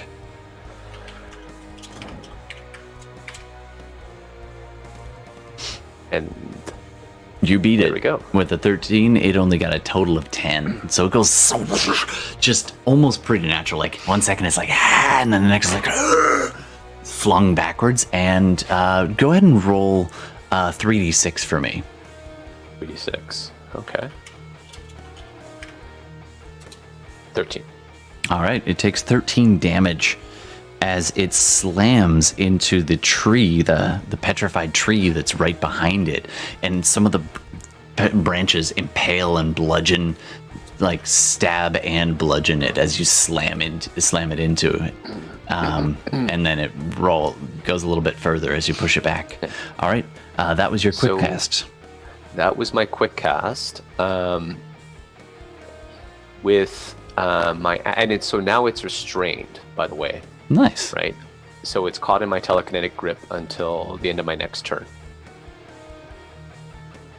With my action, I'm now going to target the other one that's close by in front of Darmida. Yeah, absolutely. And I'm going to try to fling it basically against the same tree, basically. Nice. 30 You just feet like away. hold them. All right. It is Ability actually check. impaled on the tree and like having to try and wiggle its way off. All right, go ahead. Oh, it is? Okay, well, I'm gonna, as in a Simpsons first Halloween special, yeah. I'm gonna basically try to get it to impale on top of it. Nice. You're just stacking them like, yeah, that's awesome. All right, it's probably going to work because I rolled a total of 9. 24. Oh, 24. All right, do me a favor. Roll 66. So I just, I'm running low on social points. I'm not going to empower that. I'm not going to let you empower a tree anyway. No, power tree. Yeah, that's right. Sorry. That's like but 16. basically, I just like reacting to the fact that like the first one, the tendril miss. I'm just like, oh, a shadow is just like go over my eyes, so all they see is the gold, and I just start flinging the other one as they start to come close. Yeah, it's a black eye and then just a little ring of gold as your iris there, and you're marshmallow sticking them onto this tree. They're the marshmallow. Okay. All right. I think that's your turn, right? Or you want to move, or you're good where you are? I'm gonna stay close to the others, and that is my turn. So those two are now restrained to the end of my turn. Nice. All right, let me mark that down real fast. Fellery, what do you want to do? All right. Well, I'm not feeling so well. However, I am surrounded by four of the spine devils. So I am. Which one's the weakest one that I hit already? This one closest to the fire. All right. So we'll go do an unarmed strike on that one. Go for it. Roll above a 4, dude. Nice. All right. All right, 23. That is above a 4. Make your... Fuck 6. 4 damage. That's all right. Every little bit, man. Every little bit. You're doing more than you think. They're not as tough as the Bone Devils. Attacks him again, because, well... You give him a kick and it stops laughing at you. Hit at 19. That hits. 5. All right. Oh, that one is definitely hurting, but it is still alive. All right, I'm spending a key point, and I'm doing flurry of blows. All right. Monk's bread and butter, baby. Yeah, maybe so. However, Get be alive to. Oh, 18 hits. Okay. 10 damage. Boom. That one, you kick your first 2 hits, knock it kind of around, and the last roundhouse kick takes it in the face, and it goes spinning backwards through the flame wall and lands on the ground in a crumpled heap. That one is gone. Oh, you still have the second attack. You can go on something else if you want. Yeah, I'll go with the one to the left there.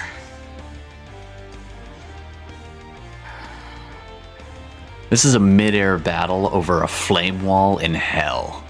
If this doesn't say Dungeons and Dragons, I don't know what does. All right, 9 damage. It's like 90s up in here.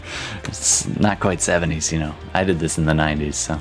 All right, 9 damage. Oof, that is a solid hit. It's still up, but it's like not laughing anymore, that's for sure. It's like hissing at you and flapping its wings. All right, nicely done. All right, coming up next, Henrietta.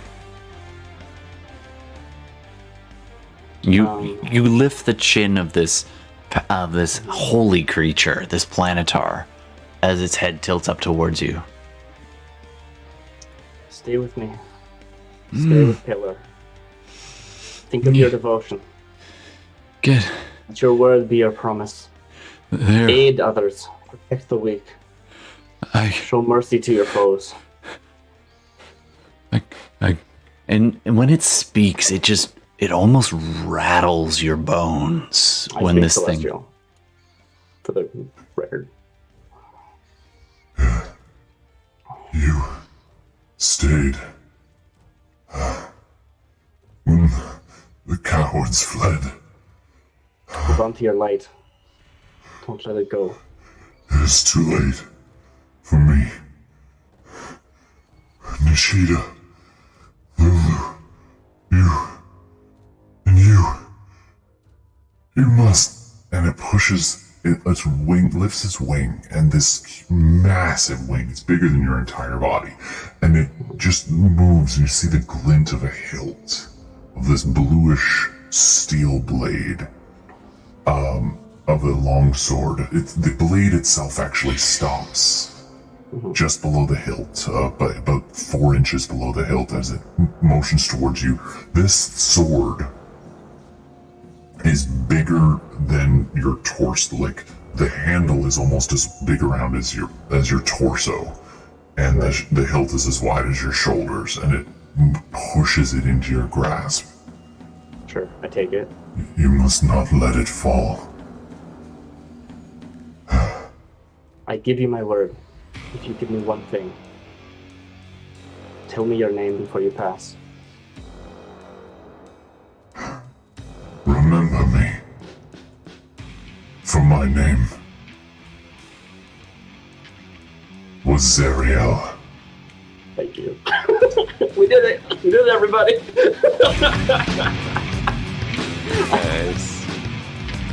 Right. Zariel? Okay. That's probably my whole turn, but in that last moment of the turn, I will try my best to heft this sword unsuccessfully.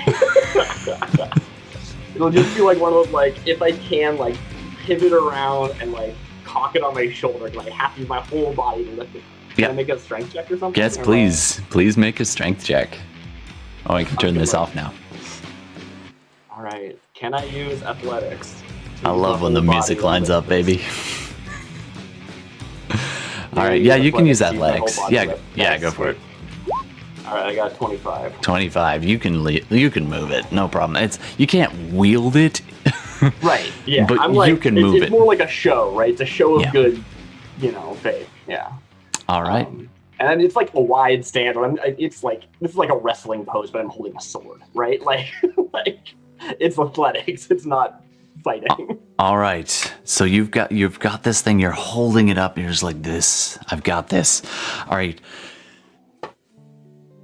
The whole thing is almost slow motion for you as you hold this thing aloft, and then the shadow passes over you.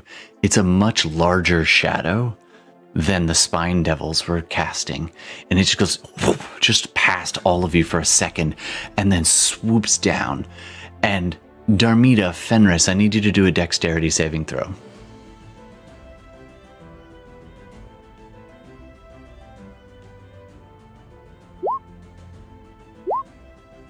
Ooh.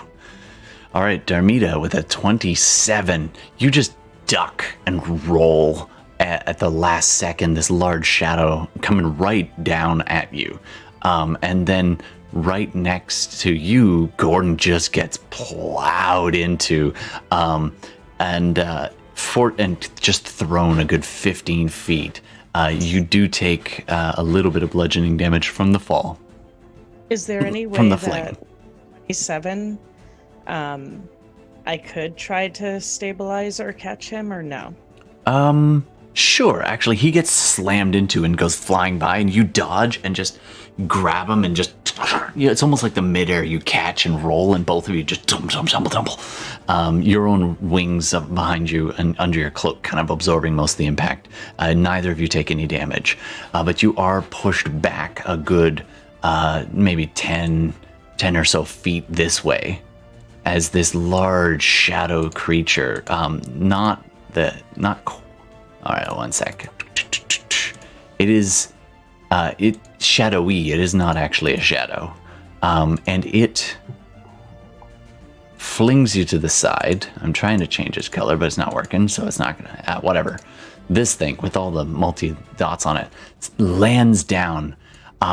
You see these large wings, not quite as big as the Planetar, but almost. These large white wings as this form lands, and it scoops up Lulu in one hand, looks down at Henrietta, and just Henrietta, I'm gonna need you to do a you're staring at the face. You recognize instantly there's a Deva in front of you, large angel creature, woman standing in front of you, and she's reaching out, she's trying to grab the sword from you. Beautiful. You want me to make no athletics to hold on? Do you want to hold on, or do you want to let it go? She is not a hellish creature. You can I can recognize them? Like, can I make a religion check in this moment, or is it too? I'm going to give it to you. I mean, the Planetar's right there. You look up, and it's like a slightly smaller version 20. of the 20 of religion. Yes, this is an actual Deva. She's got. Do I know them? Like, can I recognize them from like manuscripts and stuff? Like, is this like a named like, not that I know their name, but like, do I recognize them as a historical figure in the religion? This would a 20. You definitely recognize the rank. Mm-hmm. You can tell by the armor. You can tell by the cloak, the vestments, and the markings and the jewelry. It's a woman. She's got long, flowing, dark hair. She is wounded a little bit. She's got a bad cut over her head. She's seen some rough times. But she is a Deva, and she would be of the rank of the like Pelor's kind of. Okay, I know what I want to do. Actually, technically, you actually recognize immediately. She is of the Watcher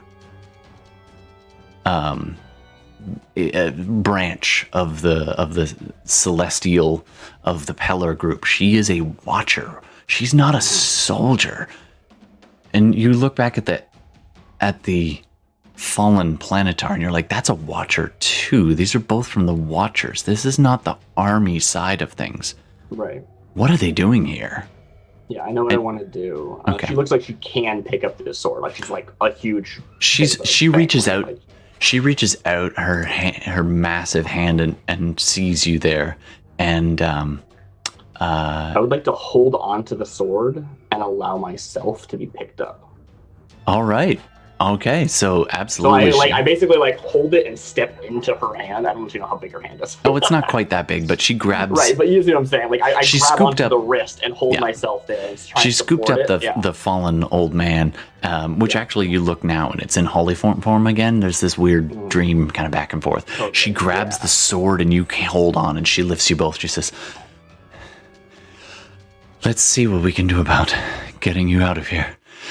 And she leaps into the air and her wings just flap and she is moving. Right. You watch this Deva leave. Darmida, you recognize her. You were just mistaken for her.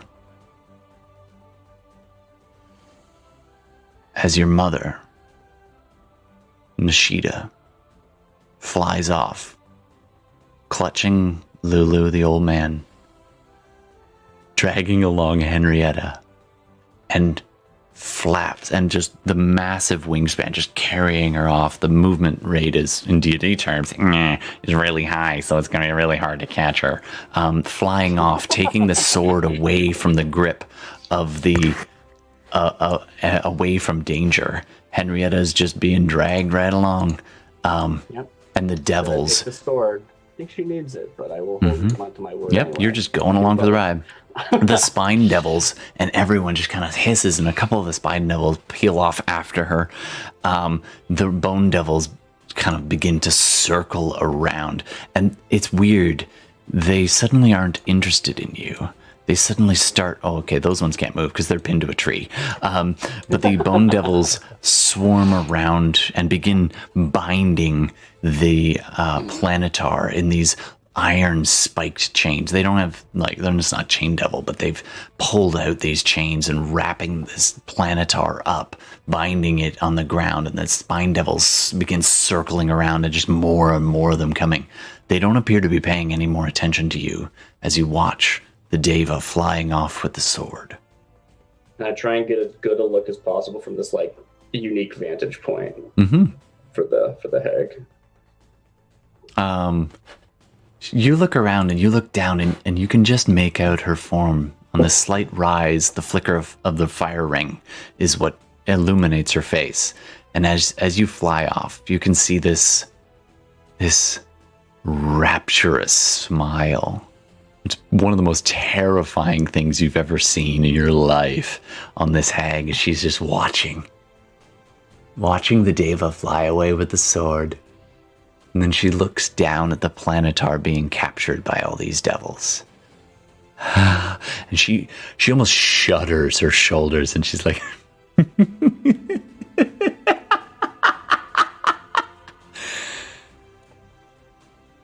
And the scene, the light fades. And you're all standing there in the hallway again. In the hallway, okay. Well, Henrietta, you're not. Oh, sure. Yeah, I just expected everyone to wake up or something. Cool. Keep going, yeah.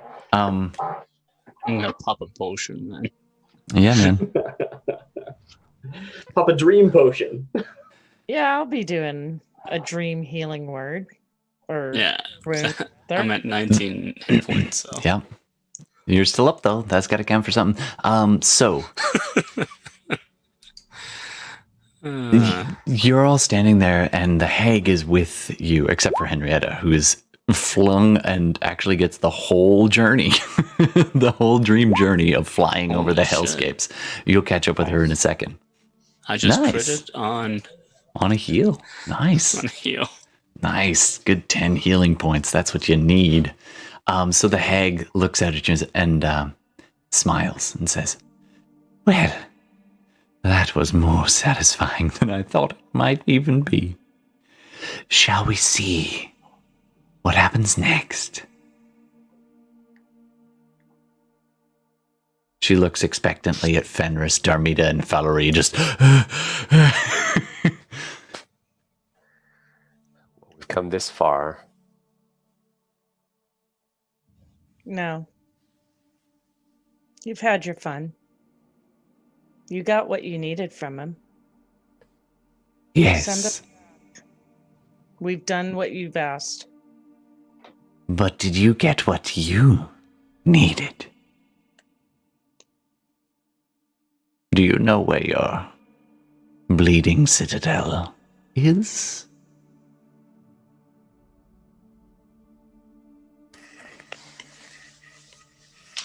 That's the part that I want to see now. To answer your question, what Darmid is saying, we don't care anymore to see the fall of this planetar. We want to see where this location is as your end of the bargain. All right. But I do want to just take a little peek. Don't worry. It won't take long. You don't need to watch. She turns to Darmida and... you are just... How many hit points do you have left? I'm just curious. Can't be that much. With my heal? Yeah. I just thankfully gave myself 44. Nice. You're actually not too bad. All right. I'm under half. All right. Darling, it won't be so bad this time. Just watch your step. Trust, Mad Maggie. I'm beginning to grow fond of you all. She extends her arm as though to, like, offer her arm to Darmida. A handful of redcaps step out from behind her almost out of nowhere and kind of brush you off and clean you up a little bit. It's a little disconcerting. I'll humor her. That girl. She points to another door. This one further down the hall this time. And it is a hole in the no, the last one was a hole in the side.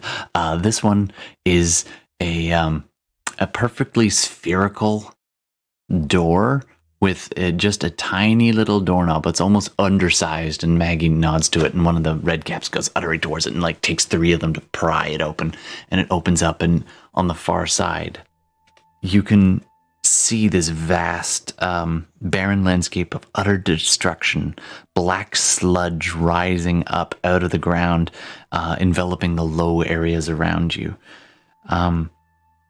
At which point Maggie turns to you all and says, "Don't let the sludge consume you.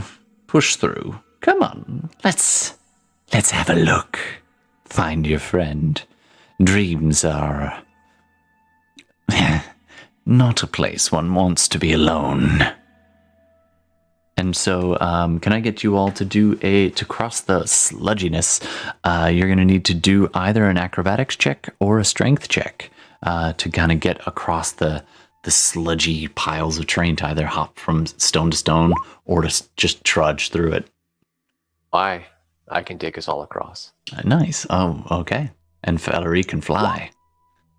Yes. Yeah, like Bella can fly, Valerie can fly, I can hover. Yeah, you can I assume I still have telekinesis. Yeah, you do. Right? So you just, and Darmida, and you just lift up, and the hag's like, resourceful, nice. And you all go through, and just do a perception check for me, everybody.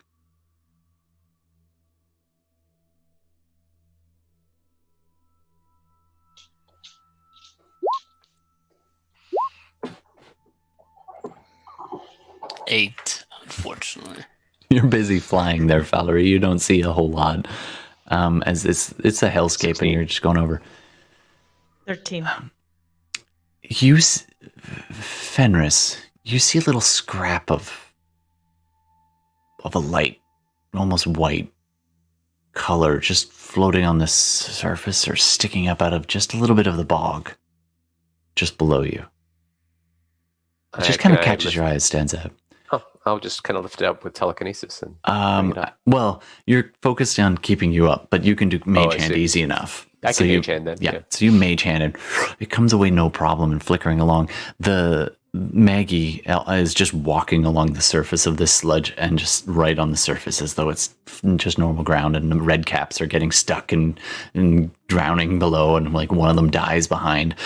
You flick this thing up towards you, and Maggie's a little ahead, so you kind of trail a bit back, and you see this thing. You're like, wait, what is that? You use your mage hand to pull it up, and you grab it, and it's got some sludge on it, so it's hard to tell what it is, but it's a piece of fabric. Oh, well, prestidigitization the sludge off. And okay. Does it look like the blankie, or the other half? Or? It's another piece of it. It's not a full half or anything, but it is more of it, and it does. I mean, the wonder of prestidigitation. It does have more of that writing on it. Okay. So the first is what? You said prima? Prima ma. Prima ma. And then the second. What does this one say? This appears to be the next piece, which is the first 3 words that you heard whispered to you by that shade. Esu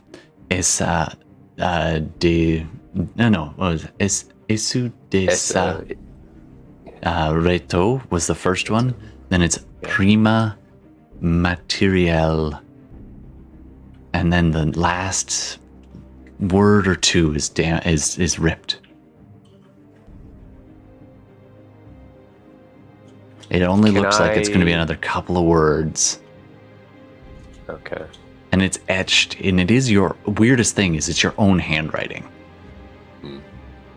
Esse dus rito prima But material. It's young you scribbled this with a piece of charcoal.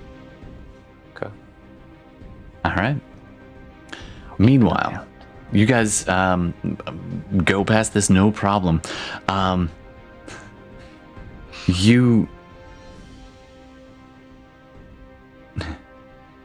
hold on. I'm reading the book. I'm like, wait, that's not it. That's not what I want. Okay. So that didn't make any sense. All right. So you crest over the hill and you see Zariel now, bound, beaten, both eyes torn out from its face, wings and everything. The blood of the planetar streaming down, and standing in front is this massive red-skinned devil.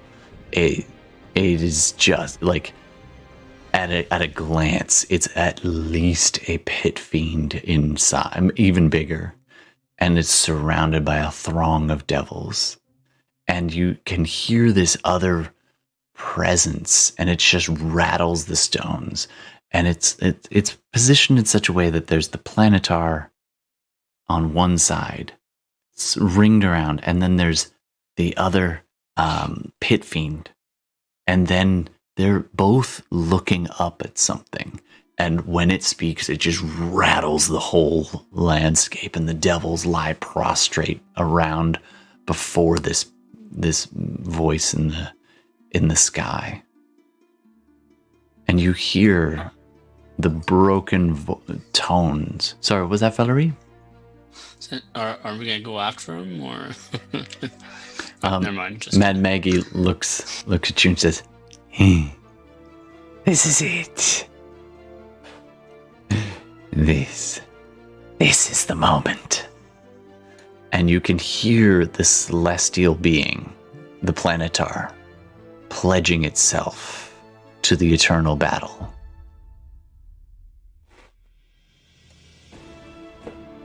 One sec. Sorry, gotta find the thing.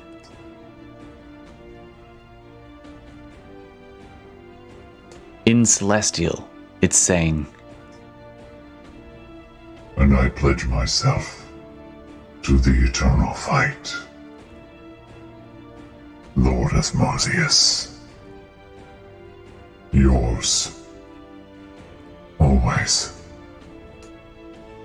And at that moment, it begins to hiss and crackle, and its skin kind of begins to change. And the voice from the sky, this unbelievably, almost imperceptibly massive voice, is so difficult to even understand, and says something in Infernal that those who understand Infernal take as, "Arise, Eye of Pelor, servant of Asmodeus. You will reign over the first layer of the Hells. Let Avernus be yours. And Bel, you shall be the right hand. Win my fight for me. Bring me mortals to swell the ranks and crush the demon hordes. And you will be rewarded. And we shall ever fight." and after they say, "We shall ever fight," all the devils echo that, "We shall ever fight," and they raise this massive clamor, and you can hear the last voice calling out was the voice of the planetar, once planetar, now archdevil, the archdevil that is the Eye of Pelor, once Zariel. "And we shall ever fight."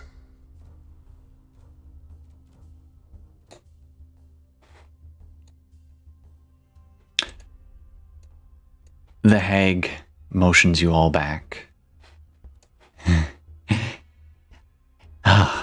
It is probably best they don't find us here. Come. This way. And she motions off over another hill off to your far right. You go, I'm assuming? And Yeah. this swoop goes past you all. Doesn't seem to see you as this deva, almost not making sense in the way that dreams do. Just cut to this swooping deva being harried along the way by a variety of flying devils and a couple of demons too. Lulu is now conscious and fluttering beside in Holophant form next to this. You hear this blast of trumpet. And you see this blast of all these devils that were rising up to block this Nishida, the deva, from escaping with the sword. You see Henrietta just clinging, almost comically, just legs flailing along below, this sword dangling from the deva's hand. And every once in a while, a demon or a devil will get too close, and either the deva will slash at it with her own sword, which is a strange yellowish hilt that looks very familiar, although it is enlarged. It's larger than you've seen in Archibald's hand. And you see, and she's holding, Lulu is flying on his own now in Holophant form, and in that other hand, the offhand, she's holding the sword that was Zariel's sword, and Henrietta is hanging off of that, and her, Nishida's own blade carving her way through the sky. Just flight after flight of devil attacking, and after a while, just desperate to get away, a horn devil tackles them out of the sky. Go ahead and do a acrobatics check for me, Henrietta. Sure. Acrobatics. 16? That is a save. You're going to take half damage as Nishida falls out of the sky, just taking one hit too many, and you go flying off, flung from the sword, but all of you flung down in the kind of the same vicinity. The rest of you are busy trying to catch up. The hag floating along with you, just there, and you see them fall. They were flying, and then this crater into the sky. They were probably a good 60 feet up when that happened. So, and this is where my homebrew rules are going to come back and hurt you there. So this is this what the dex save was for? Yeah. Or was that for something else? And this is acrobatics to shrug a little bit of the it wasn't damage. the dex save, it was an acrobatics. Okay, fair enough. Exactly. So this is... Sorry to interrupt. Yeah. When they fell, how far away were they from us, the rest of us? Like, did you say 60 feet? I don't know. Do you want to spend a plot point? I do want to spend a plot point. So I assume we're no longer tell you on the what. sludge. No, you're up in the air. You're tracking along behind. You are. I'll say you're close enough to maybe get Henrietta. Okay. So Lulu is flying, and the angel, the deva, is plummeting, but she's a little bit beyond. She's more like 80 feet or so. But Henrietta, if you spend a plot point, would be within 60 feet. Sure, I'll spend a plot point. I assume we're no longer above sludge or like having to be that high in the air. You guys are only about 20 feet up, I'd say. Okay. Because you've been flying along, unless you wanted to walk. I figured we were walking if we're no longer on sludge, but... Oh, okay. Yeah. Sure, you're trucking along, and then you look up and you see them fall, and you have to time it just right as Henrietta falls into range. So go ahead and make your ability check to catch her. Okay, to catch her. I mean, that's a... I still be flying. that's like a contested thing if I'm resisting, and I'm not. No, If you're not resisting. Gravity, I don't know Yeah, if there's like there's a threshold. You 21. gotta get above it. Oh yeah, you Cool. beat that threshold. Cool. It was only a DC 15 to catch her. So you go falling, and you're like, ah, ah, and you go falling down, and just like 10 feet above the ground, it's just That you would have hang been like there. 12d6. Yeah, that would have been 12d6. That might have been it for you. Maybe not. I mean, you're a Probably tank. not. You're just hovering above this, and you're just like, okay. And you see the Deva hit the ground, and you see Nishida just rolling at the impact and rise up, and she is just wrecked. But all these attacks and everything, you see her kind of rise to one hand, using her own sword to help her up, lights up her own sword again, and she's just looking around. The Hollyphant sees her fall and whoosh, dives down next to her and hovering next to her, and she Nishida looks to the Hollyphant and says, we can't keep this up for much longer. We've got to.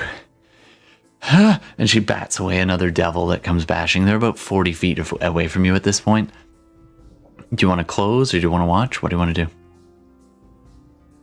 I assume we're going to close to help. They're only 40 feet away.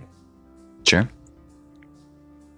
So what's... Darmida, there is one spine devil that's pretty close to attacking Nishida. There's about 8 of them and 2 horn devils. Yeah.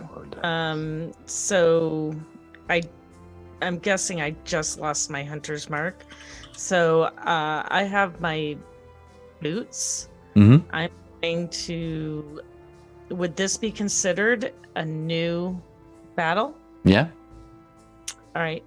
So with my boots, I have an extra 10 feet of distance. So I'm going to go...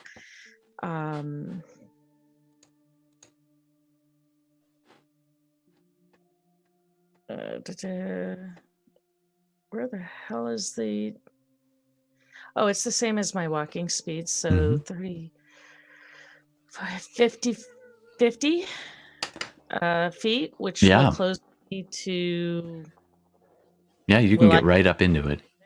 Yep, you'll be right up in there. Yeah, I'm going right up and far enough away from him that I can still shoot him. Mm-hmm. And I'm going to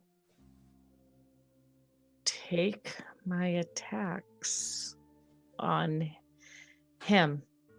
On the horn devil? On the horn devil going after my mother. Absolutely. So make your attacks. I mean, she's a dream mommy, but she's still my mommy. Yeah, it's weird. You've seen what became of your mother, the undead thing. Is that a miss? What was yours with a 16 on a horn devil? Yeah, assuming that's in this. Yeah, that's probably. Yep, that is a miss. Just I'm going to use my ability. Mm-hmm. To my Stalker's Flurry. Oh, sorry, Stalker's Flurry, not Fury.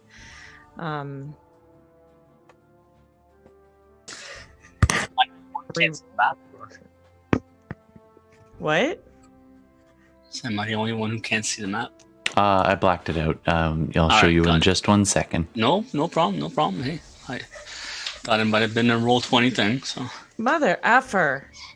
Okay, well that definitely misses. The 2 arrows past the horn devil does, however, get its attention as it looks back at you. It says, in infernal, it called out to its friend, its allies. The spine devil says, "Look to the rear. There's more." You guys can go ahead and move yourself down to that map. It's just a little bit south of where you were currently. A 17 hit her? 17? Actually, with this, you have advantage because actually, the very first attack you would have had advantage. I'm sorry. So go ahead and re-roll that very first one. Second one, no, but second one definitely still misses. But you have advantage on that first one. They do not see you coming. So the 12 was a re-roll. The one was. So would I? That was my re-roll because I've got my Stalker's Flurry. Oh, okay. Well, you'd re-roll your very first attack, so you still have one more attack basically that didn't miss. Yeah, if I'm not mistaken, and I very much could be. I should have 2 more. Oh yeah, okay. Sorry, totally confused here. That's okay. So I missed with the 16. I used my ability to re-roll, and I got the 1. Mm-hmm. So both of those should have been an advantage. Yes, that's true. So yeah, go ahead and roll 2 more times. One way to think of it, Bella, is that the 16 and the 12 are your advantage. Yeah. And then your Stalker's Flurry is the 17. So your first attack is a miss. You have 2 more attacks. So I have 2 more attacks. That's what I thought. Yeah. And Do you not keep the advantage on Stalker's Fury? You might not. I'm not sure. Anyway, I don't know. Roll 2 more times. Yeah, roll 2 more times. Okay, so 20 does hit. 27. 27 definitely hits. And then the second one will be a. This one's just straight though, but yeah, it doesn't matter. It's 22. That both of them hit. So that's 10, 16 plus my D8. 20, yeah, 21. 21 points of damage. Just this horn devil is swooping in, kind of getting real close to your mom as she's standing there on the ground, the Hollyphant next to her, and all of a sudden turns back. Its massive leathery wings and it motions you and says, "Circle. We will take it as a prize." And I turn and look at my mom in the eyes. She looks at you and she literally drops her sword. She is so like no! And she looks at you and she's like,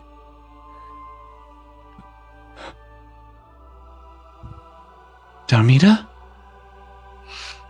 How are you?" Pick it up and fight.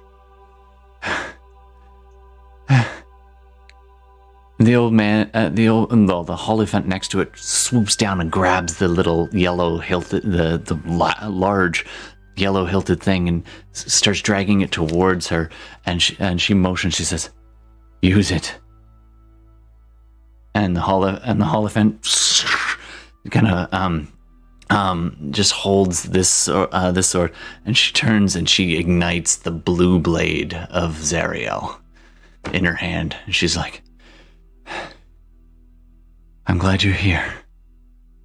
At the end. Hold them off.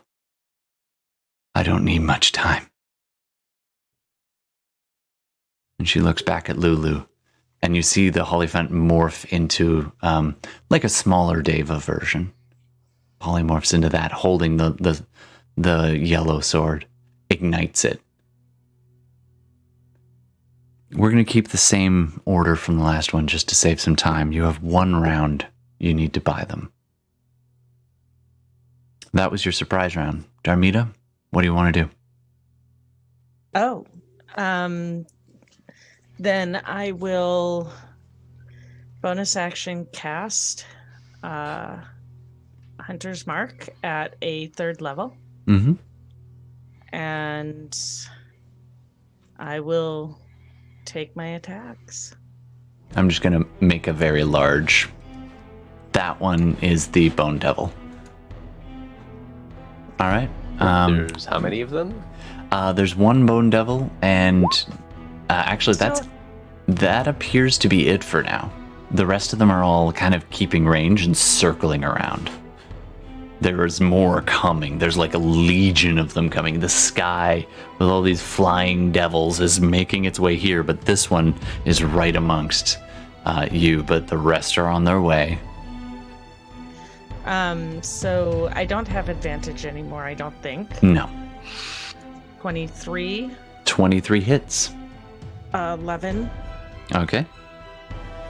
And then the second attack is a... You just give your mother a nod and you're like, bow up. First shot strikes true. Second shot critical. Bam. That one just, first shot hits in the shoulder. Second shot hits her right below the right eye. How much damage? Is doubled as well? Or just... Yeah. The crit is already... Oh, yeah, the D6 is doubled. Yeah, totally. Yeah, D6 gets doubled. That's... Yeah. 18. 28 total. 29 total. Oh. 29 total.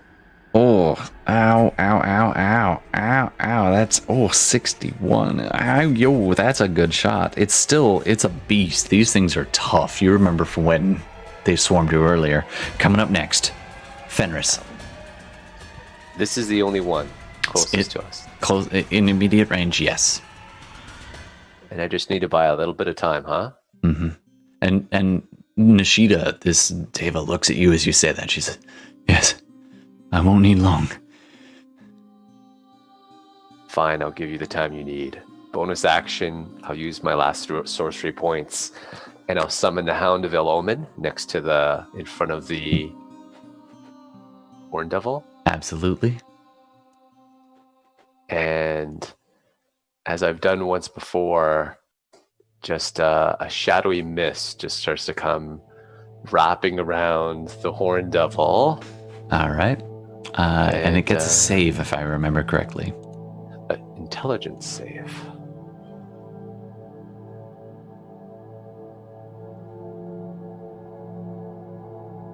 Not with advantage. Oof. Not with advantage. No. Oh. Anybody want to spend a plot point in the Can audience? I spend a luck point? Can I spend my last luck point? I don't think That luck is technically true. No. Actually, can't. I never spend them. I have not spent you know what? like Darmida, 10. because of the moment, and I love that moment so well, she's spending a plot point, and you are spending your luck point to make them re-roll. Is that fair? So almost like as if it's at Spending the disadvantage. rules a Okay. little. Exactly. All right. It's a Isn't bit. that just literally what luck does? It is, Or but no, that's luck usually doesn't- only luck attacks. doesn't do that. Not usually on saves. It's attack rolls? Okay. Yeah. But I'm gonna let it go because that was such a clutch moment, and you're spending the plot point. Now we calculate intelligence. You say that is the one it's actually not phenomenal at. Wow. That is a 10. It fails. Oh, okay. Yeah. I didn't think it would pass with a 9 roll, but. Well, okay. the rest, every other save is +7, so might have. Crap. Oh crap. Intelligence was the only one. Okay. Strength, So it Dex, takes Wisdom save. Oh, it doesn't have con either. takes 12 damage, All right. but it is restrained. The shadows form around it, and there's all these. Amidst it is the Hound of Ill Omen, but there's all these maws and wolves and numerous amber eyes just encircling it all around it, tearing at it, biting at it. Nice. Absolutely. All right. Is that a concentration spell?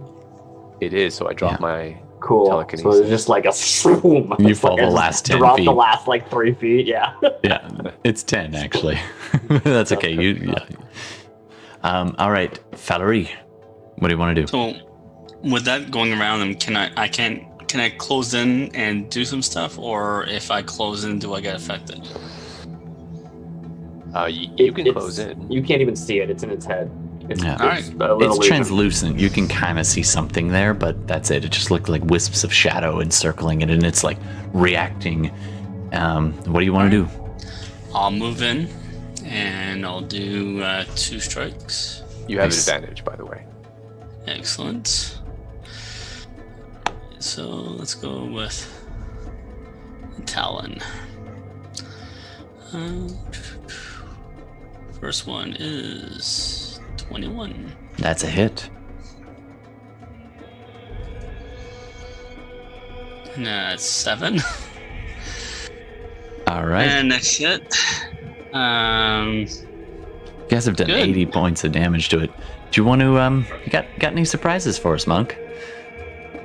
I will use, this second attack, do I have advantage on the second one? Or? Mm-hmm. It's restrained, so all your attacks have advantage. Alright, so... Well, for the first one, I'll use a key point and do stunning strike. Sure thing. Just flies in there. Whack! And that's a con saving throw. Oh, that is only a 10. It is stunned. Alright. And I will use another key point to do flurry of blows. So, because I don't think that a 14 hit him, right? No, 14 misses. Yeah. So let me. You're tough. You hit it technically, but your hand is like hitting a rock. Well, it's not a 14. It's when it's have 23. Right? Yeah, that's right. 23. Yeah. Oh, was it 23? Okay, yeah, so that would all hit your too. attacks have advantage. Yeah. All right. So then let me roll the damage for it. I'll still keep the rolls for the flurry of blows, but the previous damage was another 7. Nice. Then 26 for. Yep, that hits. Flurry blows. That'll be 6 damage, and then the last hit for flurry blows. Natural 20. Oh, nice. All right, double this dice, whatever you roll. Just the dice, though. Oh, nice.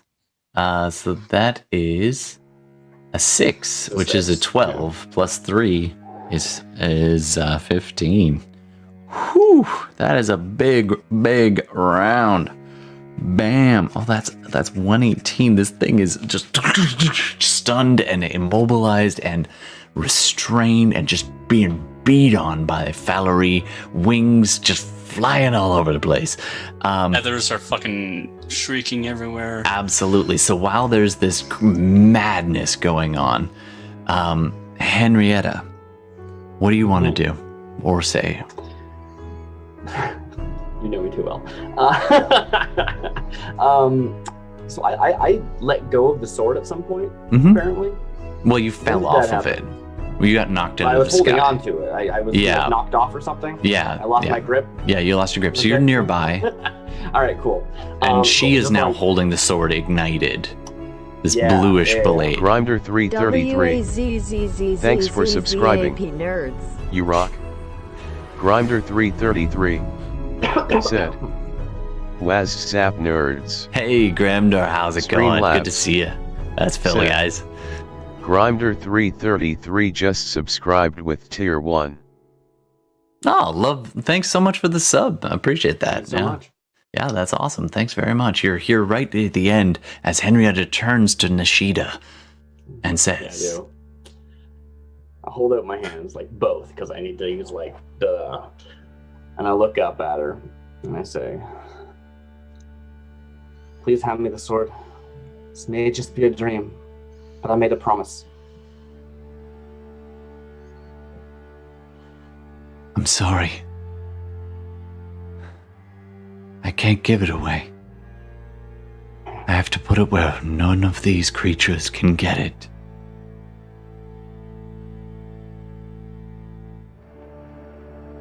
"Show me, and I'll protect it. I'll follow through on my word." All right. And she locks eyes with you. And she says, "You will be able to find it when the time is right." Right. She raises it above her head, blade down, jams it into the earth. And the whole place has a shockwave. You stay on your feet, but it's just barely. And the blueness of the blade starts scrawling along the ground, taking over just shoving the awful earth of hell away, and in its place is this bluish crystalline cathedral starts growing up around all of you. It's slow to grow, and you can see Nishida just raise this scream like, ah! and Lulu next to her raises it, and you see the old man almost comically has this elephantine snout and just joins in the scream, and Nishida just falls to her knees. She says, it's not enough. And Lulu says, and reaches behind Lulu's self with the yellow blade, the sun blade, and just slices off one of his own wings, and then grabs it and wraps it around both Nishida and the blade, and all of a sudden there's this massive pulse, and all of you and them are just shunted, and it's one of those things where you're suddenly pushed, and your own bodies would have been flung, and certainly the Nishida was flung one way, Lulu's body was flung the other, and you're just standing there in the dreamscape, and the whole cathedral growing up in front of you, and then the land just trying to cover it like a scab. You see the bleeding cathedral in front of you. You watch Nishida go over there and be just swarmed by a whole bunch of more devils. And over here you see Lulu flung, and you just see bloop, into the sticks, the red liquid just swallowing it up. And you see it come paddling to the surface for a few seconds, getting a good snout full of it, and then struggling to the edge of the river. And you're all just standing there like, okay. Yeah. And Lulu and Maggie are standing next to you again, kind of almost hovering a few feet off the shaken ground. And Maggie is just kind of chuckling, and Lulu sits. The old man takes Darmita's hand, gives it a squeeze, and says, "Hi, the sword. I know where it is." And that's where we're going to end the night.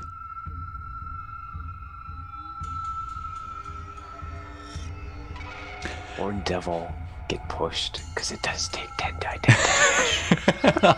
Oh, it just gets... roll your 10d10. Do it. It totally got shoved by the blast of the sword. Just shredded. Alright, takes another 75. That did it! Nice. March back. All right. So that's that round. You all wake up after this, and we'll do that next time. So that'll be hopefully next Thursday. Thanks very much for playing, guys. And we went a little bit long. I'm sorry about that. But good session. That was fun. That was a lot of fun. And thanks very much for watching, Internet. And thanks so much for the sub there, Grimdor. And Syntax, take care. Take care of yourself. Take care of everybody. And if you're listening to this after the fact, please, give us some love and share this around, and join us for live games if you want to have a say in things. Any more shout-outs or messages? Syntax Singularity said, "You too." Yeah, take care, eh? All right, before we go, we do always like to take viewer suggestions or player suggestions for titles. So what do you guys think that tonight's title should be?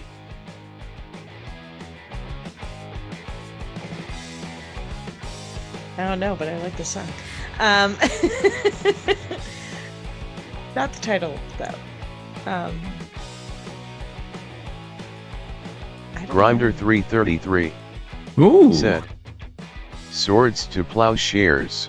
That works, actually. That works nice. Mm-hmm. Swords to Plowshares. All right. Very Magic the Gathering. Yeah. Very cool. All right. Fantastic. All right. Thanks very much for watching, everybody. That's going to be our title for the night for sure. We'll be back in a week. Take care of yourselves. Take care of each other. And be safe out there, everybody. Darmita learned more about Mom. You got to fight alongside your mom. How awesome was that? I was just like, is this really going to oh, awesome. Yeah, that was fun. And Lulu got the sword. So last you saw, that Sunblade went with her. I love it when it's... To quote the A-Team, I love it when a plan comes together. I couldn't have planned that. I gotta ask, it might be a next week kind of thing, but if you have something prepared, does Darmita learn anything from this? Ooh, good call. I feel like this is a Darmita learning something situation. I think it was, and I had something planned if she'd gone into her door, but I don't have a plan for this. I think I'm gonna have to think about that. Internet, you're welcome to make some suggestions too. Like, what did she discover? Like, her history was definitely on there. Good point. I think we'll check that out next week. All right. Thanks, everybody. Give you time to Thanks so easily much for plot. tuning in. We try to record all of our games as much as possible, whether that's Dungeons and Dragons or Shadowrun or another tabletop role-playing game. Just a quick side note about all the licenses and copyrights involved. Our music is all Creative Commons attribution music on our live stream video feed or YouTube replay or Twitch VOD. We always attribute each individual artist, so be sure to check out those individual artist attributions. Lots of love to so many people who make their work available so that we can do what we do. So thank you. It influences our game. It makes it immeasurably better. So much appreciation for them. Let's not forget the makers of the games. Dungeons & Dragons is copywritten by Wizards of the Coast. They own it. They make it available to all of us to play, and it's wonderful. We are in no way affiliated with them, and nor do they endorse this podcast, but we are very appreciative. The other game we often play is Shadowrun, which is Catalyst Games, and again, we are not affiliated with them, and they do not endorse us, but we really appreciate their game, and we hope you appreciate our game. Thanks so much for tuning in. Don't forget to check us out on Instagram and Twitch and YouTube, and watch for those live games once we're streaming them out. And of course, we do accept suggestions for names, so please hit us up on Instagram and name our stuff. All right, thanks so much. I'm Todd, and this has been SideQuest Live. We'll see you again soon.